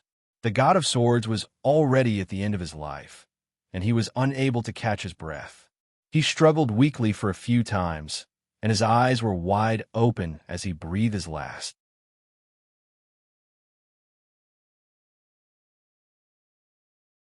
Chapter 829. Tang Zheng once again stepped into the courtyard house that represented power, and many auras in the dark firmly locked onto him. It was clear that his actions this time had caused the officials to be even more fearful. He walked in casually, but this time he did not go to the study. Instead, he went to the living room. Even number 2 did not leave. He stood respectfully behind the bureau chief. As for those auras in the dark, they did not disappear. They were obviously guarding against him. His actions had completely exceeded the control of the government. They had to be on guard. The bureau chief's face was gloomy, as if dark clouds were pressing down on the sky. He looked at Tang Zheng sternly and said, "You really can't stop for even a day. This time, even the Song and Chu families have fallen in your hands." The other party went straight to the point. Tang Zheng did not beat around the bush and said directly, "The bureau chief is very observant.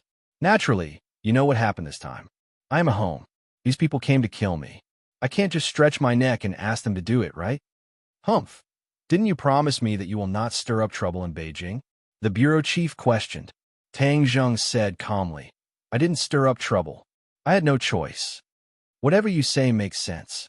Whether it makes sense or not, the bureau chief will judge. Moreover, the biggest beneficiary of this incident is the country, isn't it?" Tang Zheng asked with a smile. The bureau chief was stunned and fell silent. This sentence hit the nail on the head. Although the bureau chief was very angry with Tang Zheng's actions, he also understood that this was very beneficial to the country. They had long wanted to deal with the big families. However, the government could not act without restraint. Because of this, they did not dare to take action. "I did what the country could not do. I'm a meritorious person," Tang Zheng joked. The bureau chief snorted and said, "Meritorious person? Humph. Do you know how serious the consequences are? Is it really that serious? I believe that the country will definitely find a way to calm the situation and maximize its own benefits." Tang Zheng went straight to the point. Every sentence hit the nail on the head, making the bureau chief very passive. The bureau chief understood that he had seen everything clearly, so he couldn't do anything even if he wanted to. Although his words were full of arrogance, he wouldn't fly into a rage just because of that. In fact, in retrospect, Tang Zheng's series of actions were not harmful to the country at all. Instead, he helped the country eliminate a threat. However, he was free and undisciplined in his actions, which gave the chief a headache. The chief wanted to use this opportunity to teach him a lesson so that he wouldn't cause any more trouble. "You sure have a glib tongue. You make it sound so easy." The bureau chief still didn't give him a good look. Not to mention the Song and Chu families. Even the sword god was defeated by you. Who exactly is that woman in white? And what is her relationship with you? This was the main point. There was a super expert like the white-clothed woman in the capital, which made him feel uneasy. He also wanted to see the face of the heroine, but his subordinates kept dissuading him. Finally, he gave up the idea. Even the sword god wasn't a match for the white-clothed woman. If she was brought here, even if there were hidden experts protecting her, the bureau chief would still be in danger. Therefore, they couldn't let the bureau chief take the risk. However, finding out the background of the white-clothed woman was a top priority. After all, there was such a powerful person hidden in the capital, which was a hidden danger. Tang Zheng was very meticulous. Seeing the bureau chief take the initiative to mention the Empyrean fairy, he understood his worries. However, the Empyrean fairy's background was mysterious, and it was related to Qin Shihuang. Of course, he couldn't tell the truth. Therefore, he pondered for a moment and said, "This person's name is Fu Yao. I met her by accident. As for her background, she always kept it a secret, so I don't know." Seeing him evade everything, how could the bureau chief easily believe him? His face darkened and said, "She lives in your house and helped you fight off the enemy. You say you don't know her background. Do you think you're lying to a 3-year-old child?" Tang Zheng's expression didn't change. He said unmoved, "I really don't know. As for why she lives in my house, maybe it's because we are both cultivators." The Empyrean fairy's identity as a cultivator wasn't a secret. Therefore, he admitted it without hesitation. "You are not the only cultivator in this world. Why doesn't she live in someone else's house, but yours?" The bureau chief asked. Tang Zheng shrugged. "I don't know about that." Seeing that he wasn't afraid of boiling water, the bureau chief couldn't do anything. He couldn't force him. However, the bureau chief didn't give up and continued to ask, "What is her cultivation level?" Tang Zheng sighed and said, "I really don't know." This was the truth. He also wanted to know the Empyrean fairy's cultivation level. However, she didn't tell him. He couldn't do anything about it. The bureau chief raised his thick eyebrows and said angrily, "You don't know anything. What do you want to do?" "I don't want to do anything. I just want to live a quiet life." The bureau chief was very dignified, but he couldn't oppress Tang Zheng. The bureau chief's breathing also became hurried. This time, he specially invited Tang Zheng here. Other than to beat him up, the most important reason was to find out more about the woman in white. Now, he only knew that she was called Fu Yao. He didn't know anything else. This made him very depressed and angry. However, facing Tang Zheng, no matter how angry he was, he couldn't vent it. He was like a ball of cotton. When he punched him, he was soft and didn't have any place to exert force. The bureau chief stared at Tang Zheng. Seeing that his expression was as calm as a rock, he knew that he couldn't get anything out of him. Therefore, he changed the topic and said, "The sword god was defeated. He definitely won't let this go. How are you going to deal with this?" "I have to correct you. The sword god wasn't defeated. He was seriously injured and will definitely die." Tang Zheng corrected him. "What? The sword god will definitely die." The bureau chief's eyelids twitched. He held the armrest of the chair with both hands and almost stood up in shock. Number 2 was also shocked. He looked at Tang Zheng in disbelief. However, Looking at his calm and confident expression, it was obvious that he wasn't lying. Tang Zheng had already expected their reaction. After all, the sword god was famous, so he didn't think that he would die so easily. He lightly nodded his head. Yes, this is Fu Yao's judgment. I believe in her judgment. She killed the sword god so easily. The bureau chief was so shocked that he couldn't speak. Tang Zheng nodded heavily. The bureau chief should know that the Azure Dragon Palace is behind the sword god. This is the target we need to guard against. The Azure Dragon Palace has always been mysterious. The Azure Dragon Palace. The bureau chief's eyes twitched. Although the Azure Dragon Palace is mysterious, they abide by the rules, unlike you who always break the rules. Haha, does the Azure Dragon Palace really abide by the rules? I don't think so. Tang Zheng smiled disapprovingly. Since the country is so afraid of the big clans, isn't it worried about the Azure Dragon Palace? The martial arts organization, Li Palace, and the Azure Dragon Palace were three big mysterious organizations. If they caused trouble, it would be extremely dangerous. They were the ones the country should be wary of. However, the country had always let them do as they pleased. This made Tang Zheng somewhat suspicious. You think the Azure Dragon Palace will come to the capital to avenge the sword god? The bureau chief asked. I can't rule out this possibility. Tang Zheng stared at the bureau chief with a burning gaze. When that time comes, I'm afraid the world will really turn upside down. If the Azure Dragon Palace came to avenge him, Tang Zheng would of course use all his skills and fight to the death. When that time comes, the battle wouldn't be as simple as this one. The momentum would definitely be greater, and the range of influence would be wider. The shock and impact on ordinary people would also be greater. Moreover, for something like this to happen in the capital, it wouldn't be a glorious thing for the country. Tang Zheng made it clear in advance so that the government wouldn't think that it was all his fault. You don't have to worry about this. If the Azure Dragon Palace dares to come to the capital, then we naturally won't sit idly by. The bureau chief said solemnly. Tang Zheng looked at him suspiciously. Could it be that the country had some method to deal with the Azure Dragon Palace? But even if he asked, the other party definitely wouldn't say it out loud. He simply didn't ask and said, that's for the best. As long as the Azure Dragon Palace didn't come to the capital, then the woman by his side would at least be safe. If there's nothing else, then I'll take my leave. Tang Zheng said. The bureau chief looked at him sternly and said, calm down. If you continue to cause trouble, it won't be so easy to get away with it.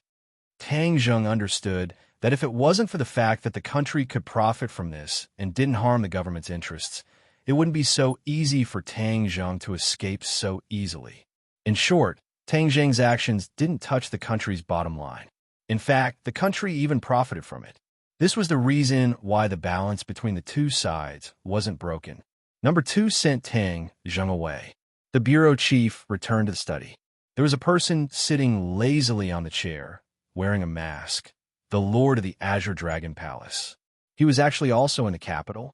If Tang Zheng knew, he would definitely be very surprised and even afraid. If the lord of the Azure Dragon Palace had participated in this battle, the outcome would have been uncertain. The bureau chief looked at the lord with shining eyes and said, the sword god is already dead. The lord's eyes flickered slightly, but he said calmly, the sword god was only one step away from the martial king realm, but he stopped here. What a pity. Aren't you surprised and angry? The bureau chief asked curiously. The lord said indifferently, I'm a little surprised. I didn't expect that without Tian Chanzi by his side, Tang Zheng would have the help of a woman in white. I'm afraid he didn't tell you who she was, right? You guessed correctly. He's tight-lipped. It's not easy to get information from him. The bureau chief paused. But why didn't you make a move this time? How can a mere Song family be worthy of me making a move? Moreover, this time was also out of my expectations. Haha, there are times when you make a mistake, the bureau chief said with interest. You lost such a great general. What are you going to do? The lord smiled meaningfully and didn't answer. No matter what your reaction is, the capital is the center of the country. The eyes of the whole world are watching here. There can't be a big mess, understand? The bureau chief said in a deep voice. The Lord looked at him deeply and said, "You want me to wait for Tang Zheng to leave the capital before killing him?"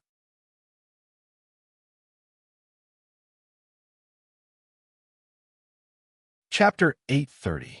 The bureau chief looked deeply at the Lord and said, "Don't tell me you won't take revenge for the sword god?"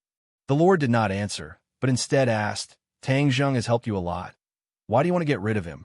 The bureau chief's mood was very complicated. Tang Zheng had repeatedly violated his will and was a restless chess piece.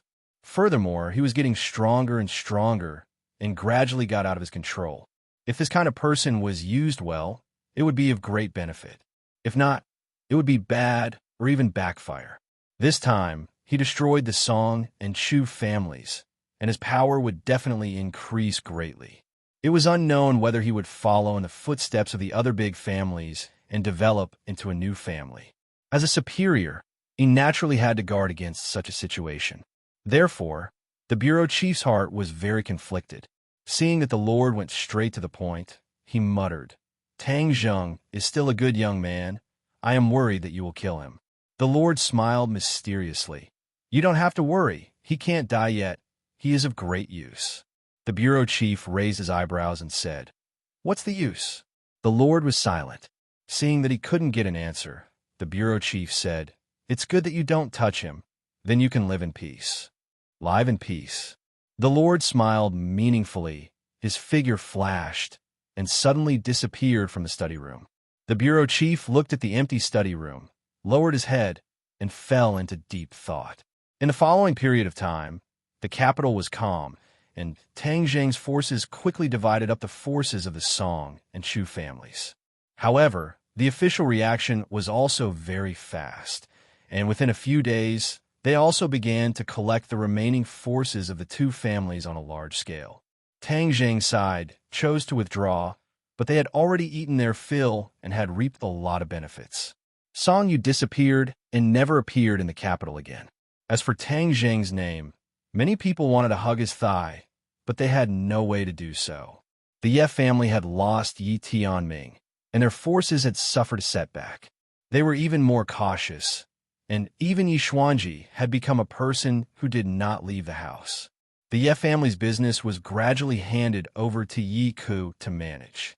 It was unknown if it was because Yi Meiyu was frightened, but she actually began to restrain herself. She did not dare to mix around with her scoundrels, and her romantic affairs decreased by a lot. Smart people could tell at a glance that the Ye family was already going downhill.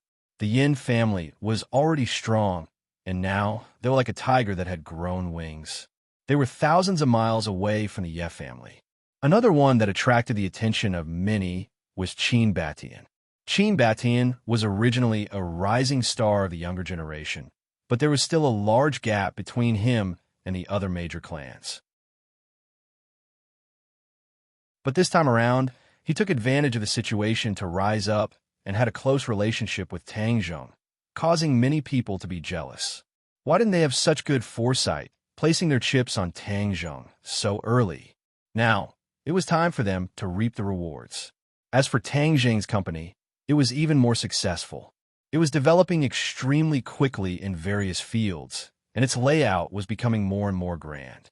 Even Tang Linger benefited a lot from it, and directly acted as the female lead of a TV series with a huge investment. Tang Zheng had nothing to do, so he had been cultivating at home. After all, he had gained a lot of insights from this battle. As for the others, they were even more so, as they worked even harder in their cultivation. Half of the energy in the spar had already been absorbed by Tang Zheng. The innate qi in his body had become more and more vigorous, and his cultivation had increased greatly. But his quiet days were quickly broken. Yin Luyan called and said that someone had actually invited him and asked young Master Yin to pass the message. This person was naturally not an ordinary person. Ji Wuxiang. When Yin Luyan said this name, Tang Zheng was secretly shocked. Although he had only met Ji Wuxiang once, he had a deep impression of him. Logically speaking, he also owed Ji Wuxiang a favor, so he naturally could not refuse this invitation. This time, the location of the meeting was not Ji Wuxiang's high-class club, but a Go club. Tang Zheng was not a Go lover, so when he saw this Go club, he could not help but be stunned. There was actually a private Go club nowadays, so he was afraid that this was definitely a business that was losing money. Yin Lian seemed to have seen through his thoughts and explained, "It is said that Ji Wuxiang is a Go lover, and this Go club has specially trained a group of Go players. It is said that there are many experts among them, and Ji Wuxiang himself is even at the level of a national master." Tang Zheng suddenly understood. With Ji Wuxiang's wealth and status, not to mention a Go club, even if there were 10 Go clubs, it would not be a problem for him to pay for his hobby. The Go club did not occupy a large area, and its appearance was like a Go piece. It was very exquisite, and it was quiet in the midst of chaos, with an elegant artistic conception. Ji Wuxiang quickly walked out to welcome him. He still had an ordinary appearance, and he looked like he would not be found in a crowd. It was a strong contrast to his identity. "Young Master Tang, please forgive me for not going out to meet you." Ji Wuxiang courteously welcomed him. Yin Lian glanced at Tang Zheng. On the way here, the two of them had been speculating about the true purpose of Ji Wuxiang's invitation. In the end, Yin Lian concluded that it was Tang Zheng's recent actions that had piqued his interest. It must be known that Ji Wuxiang had never taken the initiative to invite any of the previous great clans. This time, Tang Zheng had received such a courteous reception, which was unprecedented. This showed that Ji Wuxiang valued Tang Zheng even more than the previous great clans. But when they thought about it, Tang Zheng had stirred up the pool of water in the capital after entering it. Within a year, the situation in the capital had changed greatly, causing two great clans to be completely eliminated. To many people, this was simply impossible, but Tang Zheng had made the impossible possible. It could be called a miracle. As for Ji Wuxiang's true purpose, they still could not guess it. They could only take it one step at a time. Tang Zheng cupped his fists and said, "Manager Ji is too kind. Young masters, please follow me. The Go Club is simple and crude, so please don't mind it." Ji Wuxiang led the way in front. Yin Luyun chuckled and said, "Manager Ji, if your Go Club is considered simple and crude, then we are living in a thatched hut.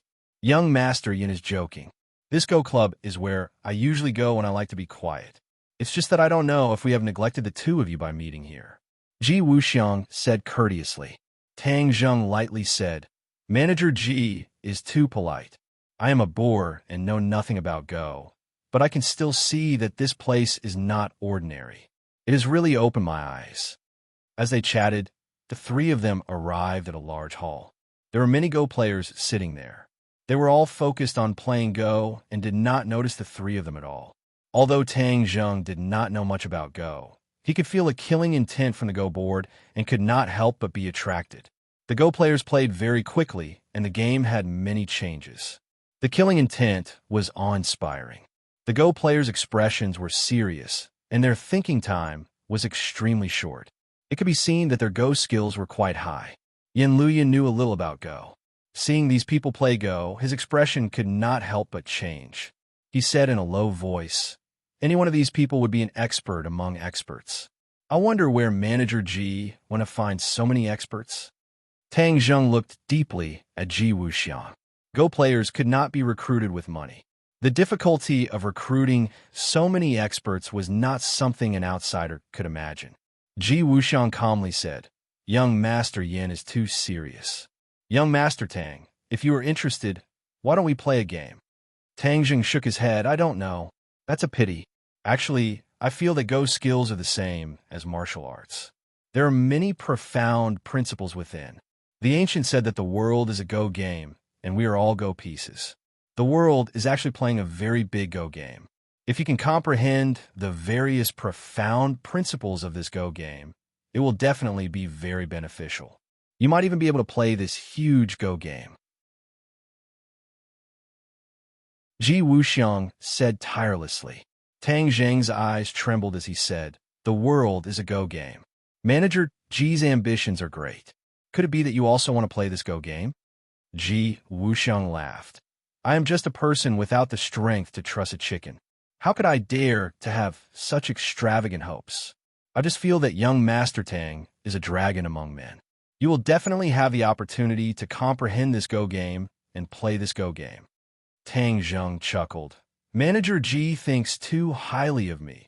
Who doesn't know of Manager G's huge power? The matter that no one in the capital can settle is a piece of cake in front of Manager G. It's just a piece of cake. How could I dare to be mentioned in the same breath as Manager G? Tang Zheng could not understand the other's intentions and could not help but mutter in his heart. Young Master Tang is too modest. If young Master Tang had the opportunity to play this Go game, I wonder how you would play it? Ji Wuxiang persistently asked. Tang Zheng's eyebrows jumped as he said, I don't know how to play Go, so I can't answer you. Play Go can be learned. Young Master Tang is smart, so you will naturally be able to learn it. I'm not interested in learning for the time being. You will be interested in the future, Ji Wuxiang said in a profound manner. Yin Liuyun's expression became serious as he listened to the two's conversation. These words were too profound, and he could not understand the meaning behind them. Could it be that the Go game was really that powerful? He casually picked up a Go piece from the Go board. Just as he was about to pick it up, his expression greatly changed. He stared at the Go piece in bewilderment and cried out in alarm. This Go piece is so heavy. The Go piece was so heavy? Tang Zheng was confused as he pondered over what Ji Wuxiang was planning. Hearing Yin Liuyun's cry of alarm, he unconsciously looked at the Go piece in his hand. A Go piece was so small, so how heavy could it be? Yin Liuyun took a deep breath as if he was using all of his strength to pick up the Go piece. The veins on his arm bulged, making him look very strange. Tang Zheng's heart trembled. Yin Liuyun's appearance was definitely not fake. Could it be that this Go piece was really as heavy as 1,000 caddies? He casually grabbed the Go piece from Yin Liuyun's hand. Although he was mentally prepared, his arm suddenly sank as a strong force pressed down on his fingertips. He revolved his true qi and immediately counteracted this force. He let out a long breath and finally picked up the Go piece as if it was light. Yin Liuyun saw Tang Zheng's appearance and could not help but feel ashamed. He was a few years older than Tang Zheng, but their strength was so different. He actually had to struggle to pick up a Go piece. Then what was so strange about this Go piece? Tang Zheng also looked at the Go piece in his hand. It was a black Go piece as black as ink. What material was this small Go piece made it to be so heavy? This was too unusual. His other hand immediately grabbed another Go piece on the Go board. It was the same. The other Go pieces were also as heavy as 1,000 caddies.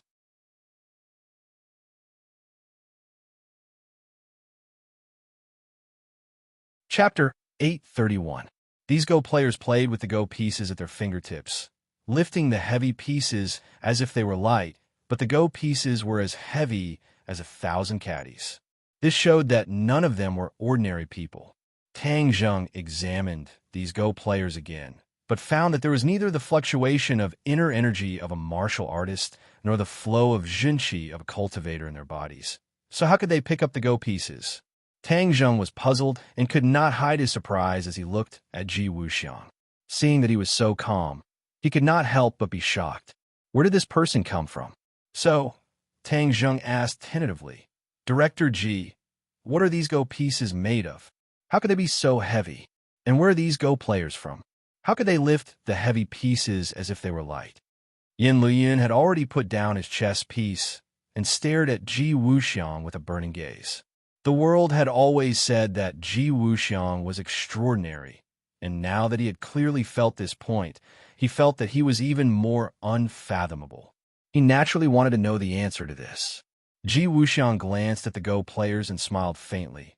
I don't know what these Go pieces are made of, but I'm not sure. These Go pieces are passed down from ancient times. I don't understand the things of our ancestors. Is that so? Tang Zheng did not believe it. With technology so advanced, there were many ways to test a material. He did not believe that Ji Wuxiang had not done the relevant tests. Ji Wuxiang smiled amiably.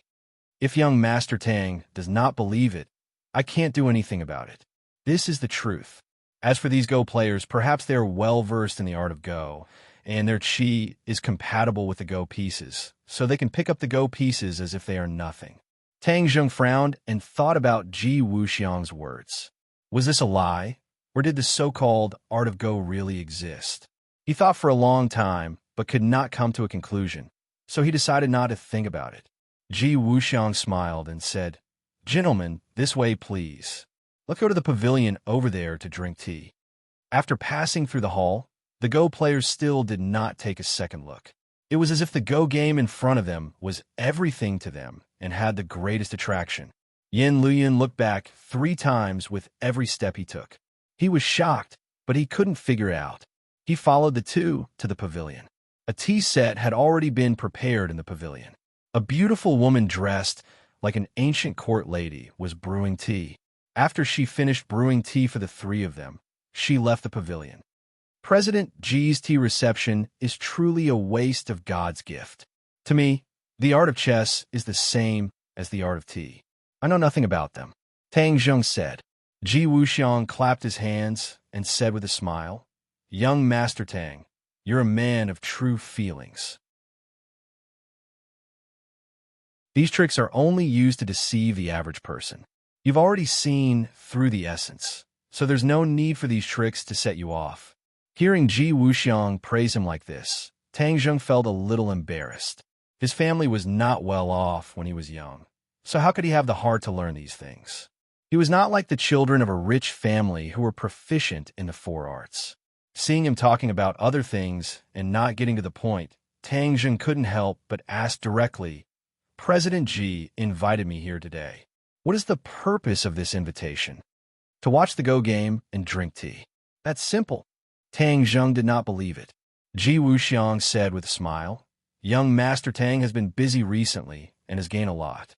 You've been busy all day, so naturally you need some peace and quiet. There's nothing special about this tea house other than peace and quiet. So, I took the initiative to invite young Master Tang to have some peace and quiet." Tang Zheng looked at him meaningfully. His mouth twitched. Who are you trying to fool? He felt more and more that Ji Wuxiang was unfathomable. So, he said without batting an eyelid, "Thank you, President Ji, for your kindness. I haven't thanked President Ji for his help last time at the club. It's just a small matter. I heard that Miss Tang Linger has been doing well recently, and her path to stardom is broad. I really have to congratulate you. If I had such a sister, I would be very happy." Seeing him mention Linger, Tang Zheng followed along and said, "Linger likes these things. I will naturally do my best to satisfy her. Then Miss Tang Linger is really happy." Ji Wuxiang paused for a moment and then changed the topic. "Tang Zheng is like the sun in the sky. If I may ask, what plans do you have for the future?" Tang Zheng shook his head and said, "What plans can I have? I'll just live a simple life." "Hee, young Master Tang must be joking. You can do whatever you want. How can that be considered a simple life? Presumably, the capital and even the country will be in the palm of young Master Tang's hand." Tang Zheng's head bulged, and he became vigilant. These words were a bit disgraceful. Chief Ji's words are exaggerated. This is my sincere truth. A man's pursuit is nothing more than power. With young Master Tang's strength, this power is not suitable. Tang Zheng's eyes became sharp as he stared at Ji Wuxiang and said, "I am a law-abiding citizen. How can I do things that violate the law? Chief Ji's power is great, so of course you are not afraid of these rumors." "I am afraid." Tang Zheng had not easily dispelled the government's fear of him, so he would not let others speak of him. As for why Ji Wuxiang mentioned these words, he really could not figure it out. In this world, only those with ability can live. Young Master Tang is young and full of vigor. Could it be that you do not envy the ancient emperors? Ji Wuxiang patiently said. "I don't want to. This is a new era, not ancient times. It is better to speak less of such nonsense. If Chief Ji does not have any other matters, then we will take our leave." Tang Zheng had already sensed a sense of crisis. This Ji Wuxiang seemed harmless, but he was like a poisonous snake. He actually used such a disgraceful thing to seduce him. If he fell for it, then he was afraid that what awaited him would not be good. Moreover, he had never thought of becoming a king in his heart. He just wanted to live a peaceful life and at the same time increase his strength to protect the people around him. Seeing Tang Zheng stand up, Ji Wuxiang laughed and said, "Young Master Tang, please don't blame me." This Ji spoke without thinking. "Please sit, please sit."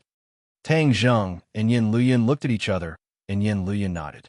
Tang Zheng did not understand Ji Wuxiang's purpose, so he sat down again.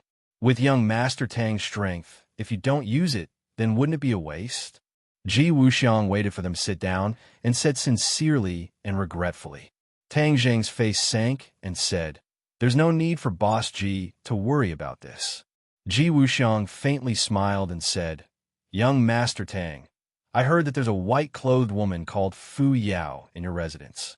I wonder if I have the honor to introduce her to you? I've admired her for a long time and would like to meet her." Fu Yao? Tang Zheng was slightly shocked. Could this be his true purpose? To meet Fu Yao? But Fu Yao was a complete stranger to him. So why did he want to meet her? Could it be that the news of the Empyrean fairy killing the sword god had reached his ears? Tang Zheng did not change his expression and tactfully declined. Fu Yao is willing to meet a stranger. Ji Wuxiang faintly sighed and said, "That's a pity. The Fu family is the most ancient family name in Huaxia. It is said that they are the descendants of Fuxi. If this Miss Fu Yao is from this family, then she would have a long history. He, Boss Ji, is experienced and knowledgeable.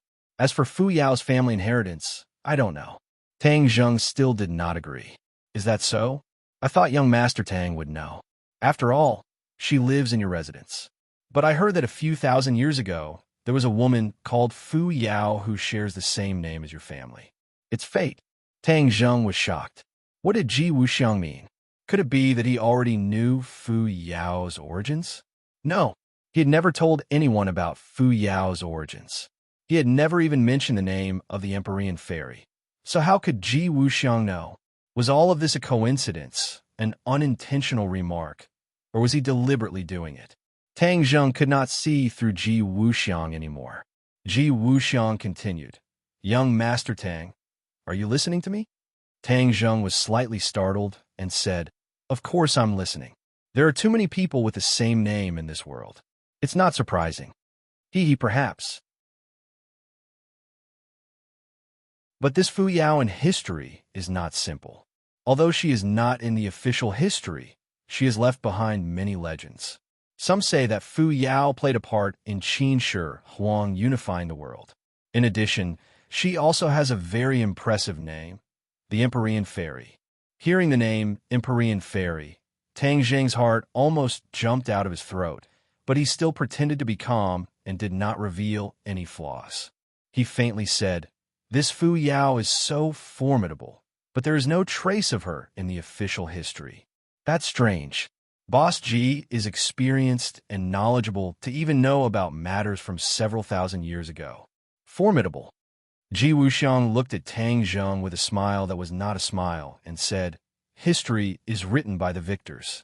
Qin Shi Huang naturally did not want the world to think that there was a woman on his path to becoming a king. If the world knew that he was able to ascend the throne because of a woman, how would the world view him? After all, women in ancient times were not valued and thought that a woman without talent was virtuous. Tang Zheng scoffed. If he had not been to Qin Shi Huang's mausoleum, he would have believed these words. But he had seen Qin Shi Huang and the Empyrean Fairy, so he naturally would not believe it. He was afraid that there was a hidden story. The Empyrean Fairy and he had known each other for so long, but she rarely talked about her past. Even when he beat around the bush, she remained silent. That's a pity. This kind of talented woman was buried in history. Tang Zheng pretended to sigh with regret. If I could see this person again, then I would have no regrets in this life." Ji Wuxiang looked deeply at him and sighed. "Several thousand years have already passed. This person has already passed away. How can I see her again?" Tang Zheng said, That's not necessarily true. Who knows? Maybe a miracle will happen." Ji Wuxiang said. Tang Zheng's heart beat wildly. What was the meaning of Ji Wuxiang's words? Did he really know Fu Yao's identity? Was this all a test, or did he already have concrete evidence? In addition, where did he get this information from? After all, it had already passed 1,000 years ago, and it had not been passed down in the official history. There were too many secrets that no one knew about. But one thing was certain. Ji Wuxiang beating around the bush and beating around the bush, his ultimate goal was the Empyrean fairy, Fu Yao.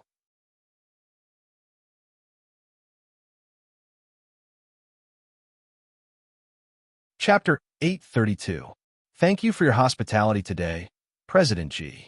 I still have matters to attend to, so I'll take my leave first. Tang Zheng stood up again. Yin Luyan also felt the strange atmosphere and stood up as well. Seeing that Tang Zheng was determined to leave, Ji Wuxiang helplessly smiled and said, "Then we'll meet again next time." Ji Wuxiang personally sent the two of them out of the Go Club. When they passed through the hall, Tang Zheng once again took a deep look at the Go players, but still did not find the slightest difference. Could it be that there really was some profound mystery of the Go Dao, and these Go players had comprehended the mystery, which is why they could use these Go pieces so easily? He left the Go Club with deep doubts. When the two of them were far away, Ji Wuxiang's face sank. He meaningfully muttered to himself, "Whether or not Fu Yao is the Empyrean fairy, I will definitely investigate it. If she really is the Empyrean fairy, then I'm really interested." After Tang Zheng and Yin Luyan drove far away, Yin Luyan curiously asked, "Young Master Tang, you and President Ji are speaking in riddles, making people confused." Tang Zheng fell into deep thought.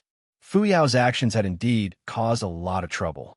Even Ji Wuxiang had noticed her and even connected her to the Empyrean fairy from 1,000 years ago. His imagination was truly astonishing. How'd he guess so accurately? Young Master Yin, this person is not simple. It's best to maintain a certain distance from him. Tang Zheng worriedly said. Maintain a distance? Yin Luyan was stunned. Who knows how many people in Beijing want to have a good relationship with Ji Wuxiang, but they can't. Yet, you're taking the initiative to maintain a distance from him. If word gets out, I'm afraid people will be shocked. I don't care about others, but I feel that I'm not the same kind of person as him. When we were in the club, he took the initiative to give you a name card. It means that he values you very much. If Ji Wuxiang helps you, your future development will be even greater. I don't need it. Tang Zheng firmly refused. Ji Wuxiang was a threat. Now that he had his eyes on the Empyrean fairy, why would he continue to tangle with him? Yin Luyan looked at him helplessly. His heart moved as he said, "Could it be that the Miss Fu Yao in your family is really the Empyrean fairy from 1,000 years ago? Do you think it's possible?" Tang Zheng didn't answer, but asked instead. Yin Luyan was slightly startled, and then he laughed involuntarily. Of course not. How could a person live for 1,000 years? Even if the Empyrean fairy survived, she would have been an old woman, not a young girl. Tang Zheng nodded. So you know how absurd Ji Wuxiang's words are. Yin Luyan nodded in agreement. This person said this for no reason. What is his purpose? I really can't figure it out. Since you can't figure it out, then stay at a respectful distance. That's the best way, Tang Zheng reiterated. Yin Luyan had long since followed Tang Zheng's lead. He nodded. All right, I'll listen to your suggestion. Tang Zheng returned home, feeling uneasy. Ji Wuxiang's unfathomable appearance and those strange chess games appeared in his mind from time to time. He just happened to see the Empyrean fairy walking towards him. He called out, "Fu Yao, can you come to my study for a moment? We can talk in detail." The Empyrean fairy glanced at him, then went straight into the study and stood in front of a row of bookshelves. These days, she had read almost all the books on the shelves and had a deep understanding of Huaxia's history and modern society. Seeing her standing in front of the bookshelves, Tang Zheng followed her gaze and saw a row of history books. This was the Empyrean fairy's favorite. Tang Zheng just happened to remember Ji Wuxiang's words. I heard that when Qin Shi Huang unified the world and ascended to the throne, you were the one who made the greatest contribution. The Empyrean fairy's gaze moved away from the bookshelves and looked suspiciously at Tang Zheng. Where did you hear this? She asked. The Empyrean fairy had already confirmed that there were no records of her in history, so she couldn't help but be surprised to hear this from Tang Zheng's mouth. Someone told me. He wanted to see you today, but I refused. Someone wanted to see me? Moreover, He knows the true history of the past. The Empyrean fairy's eyes widened. Yes, this person's name is Ji Wuxiang. He looks ordinary, but is actually quite powerful. It's said that there's nothing he can't handle in the capital, but I feel that he's unfathomable. Tang Zheng spoke the truth. Ji Wuxiang? The Empyrean fairy frowned deeply and shook her head. I've never heard of this name. How does he know about me? How would I know? Moreover, he actually suspects that you're the Empyrean fairy from 1,000 years ago. How smart. Tang Zheng rolled his eyes speechlessly. He's really smart, but too smart. Will there be any problems once he sees through your identity? The Empyrean fairy's eyes flashed with a strange light. There won't be any problems. Although Tang Zheng was still a little nervous, seeing that the Empyrean fairy didn't take it seriously, he could only let it go. He just said, I hope that we can deepen our trust in each other in the future. Only then will we be able to face all the possible dangers together. The Empyrean fairy stared at Tang Zheng deeply and said, You and I have never truly trusted each other completely. The only thing we trust is ourselves. Qin Shi Huang was also like that. Tang Zheng had always felt that the Empyrean fairy was always on guard against him. Now that he heard what she said, it was finally confirmed. So it turned out that she was on guard against him because of his identity as a Skywalker. Could it be that Skywalkers really only trust themselves and not others? Tang Zheng lowered his head and thought for a while. Then he immediately rejected this theory. He was a Skywalker, but he would also trust other people wholeheartedly. Everyone is an individual. Don't use Qin Shi Huang's personality on me. Tang Zheng refuted. The Empyrean fairy disagreed. A leopard cannot change its spots. I know Skywalkers better than you. Before Qin Shi Huang ascended to the throne, he was also like this. But after he ascended to the peak of power, he changed completely. That's why I was disheartened and didn't want to help him anymore. But I didn't expect that he actually wanted to use me to adjust the pure yang energy in his body. What a wishful thinking. Tang Zheng, of course, knew what it meant to adjust the pure yang energy. This Empyrean fairy actually didn't care about the most powerful emperor in history. So, it's useless to persuade me. Tang Zheng fell in a deep thought. The knowledge that the Empyrean fairy knew was very important to him, especially now that the demon race had arrived. Although the government was very confident that the demon race had already been eliminated, Tang Zheng wasn't so optimistic. After all, 100 Change Star-Lord still hadn't shown up, and Tian Chanzi seemed to have disappeared from the world. All of these things were very strange. Tang Zheng couldn't help but feel suspicious. Even the longer it was calm, the more he felt that a storm was coming. Right now it was just brewing, but once it exploded, it would definitely be very shocking. So it was very important for him to completely trust the Empyrean fairy. How can I make the Empyrean fairy trust me? Suddenly, his heart moved. He remembered her surprise when she saw him summon the golden dragon in his body, and even her expression when he talked about the dragon race. Tang Zheng had reason to believe that she would definitely be very interested in dragons. In the past, Tang Zheng avoided talking about dragons, so she didn't talk about anything either. Every day, she just carefully taught Nana. If he really wanted to gain her trust, perhaps dragons would be a breakthrough. Take her to see the five-clawed golden dragon. This idea emerged in Tang Zheng's mind, and then became very strong. Although it was a bit risky, it could most likely open the knot in the Empyrean fairy's heart and weaken her guard and suspicion towards him. If 100 Change Star-Lord caused any trouble, perhaps she would help Tang Zheng without hesitation. Tian Chanzi wasn't 100 Change Star-Lord's opponent. Perhaps he could only pin his hopes on the Empyrean fairy. Moreover, even if she saw the five-clawed golden dragon, what effect would it have? Probably not. So, Tang Zheng no longer hesitated and said mysteriously, Tonight, I'll take you to a place. Where? The Empyrean fairy looked at him suspiciously. You'll know when we get there. Tang Zheng deliberately kept her in suspense. The Empyrean fairy was not afraid of anything, so of course she was not afraid that Tang Zheng would harm her. After all, whether or not he had the ability to harm her was still unknown. Okay, the Empyrean fairy quickly agreed. Late at night, the capital had already fallen into a deep sleep. Two figures quietly moved forward in the capital, and after a moment, they arrived at the imperial city and disappeared. A figure suddenly appeared on the walls of the imperial city, suspiciously looking at the vast imperial city, muttering, "Those two clearly came here. Why did they suddenly disappear? Strange. It's late at night. Why did Tang Zheng bring them to the imperial city?" He gazed deeply at the imperial city. Although the imperial city was still grand and magnificent, there was no emperor inside after all. Instead, it had become a scenic spot where anyone could enter. With the addition of people, the prestige of the imperial city was naturally reduced by a lot. This imperial city is no longer as grand as it used to be. What's there to see? Where did they disappear to? He was puzzled. Tang Zheng and the Empyrean Fairy entered the imperial city, and the Empyrean Fairy's curved eyebrows immediately knit together. She asked in bewilderment, "What's so strange about this place?" She had clearly sensed that something was strange, but she couldn't explain it clearly, so she asked this question. Tang Zheng faintly smiled. "Please follow me. You'll know in a moment." The Empyrean Fairy deeply stared at him, thinking, "I want to see what kind of medicine you're selling in your gourd." Thus, she silently followed behind him.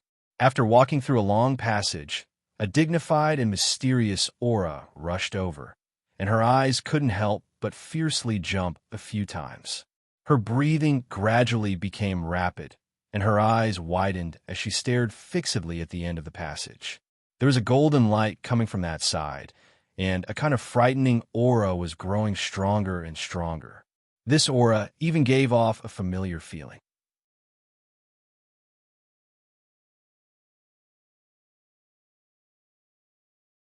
Chapter 833. The five-clawed golden dragon hovered in front of them. Its body was huge, and its head was high. It looked down at the two people in front of it, especially at the Empyrean Fairy. It was even hostile. The overwhelming might of the dragon shrouded the fairy of 9 heavens. She was stunned as if she had been electrocuted. Her heartstrings trembled. After a long while, she spat out a word with difficulty. "Dragon, who are you?" The five-clawed golden dragon asked first. Its voice was like rolling thunder, exploding in the Empyrean Fairy's ears. The Empyrean Fairy seemed to wake up from a dream. Her eyes became sharp. She glanced at the dragon and Tang Zheng and said, "There is actually a five-clawed golden dragon imprisoned under the imperial city." Tang Zheng, could it be that the dragon clan's martial arts you practice is related to this dragon? Tang Zheng nodded and introduced, "Everyone, don't be nervous. This is the five-clawed golden dragon. This is the Empyrean Fairy. I brought her here to see you." "See me? Didn't I tell you that I don't want to see strangers?" The five-clawed golden dragon was angry. After it finished speaking, it spat out a mouthful of dragon chi. A fierce wind blew, as if it wanted to sweep the Empyrean Fairy up. However, this fierce wind couldn't move an inch in front of the Empyrean Fairy. The Empyrean Fairy stared at the five-clawed golden dragon and said, "You are a dragon, but you are imprisoned here."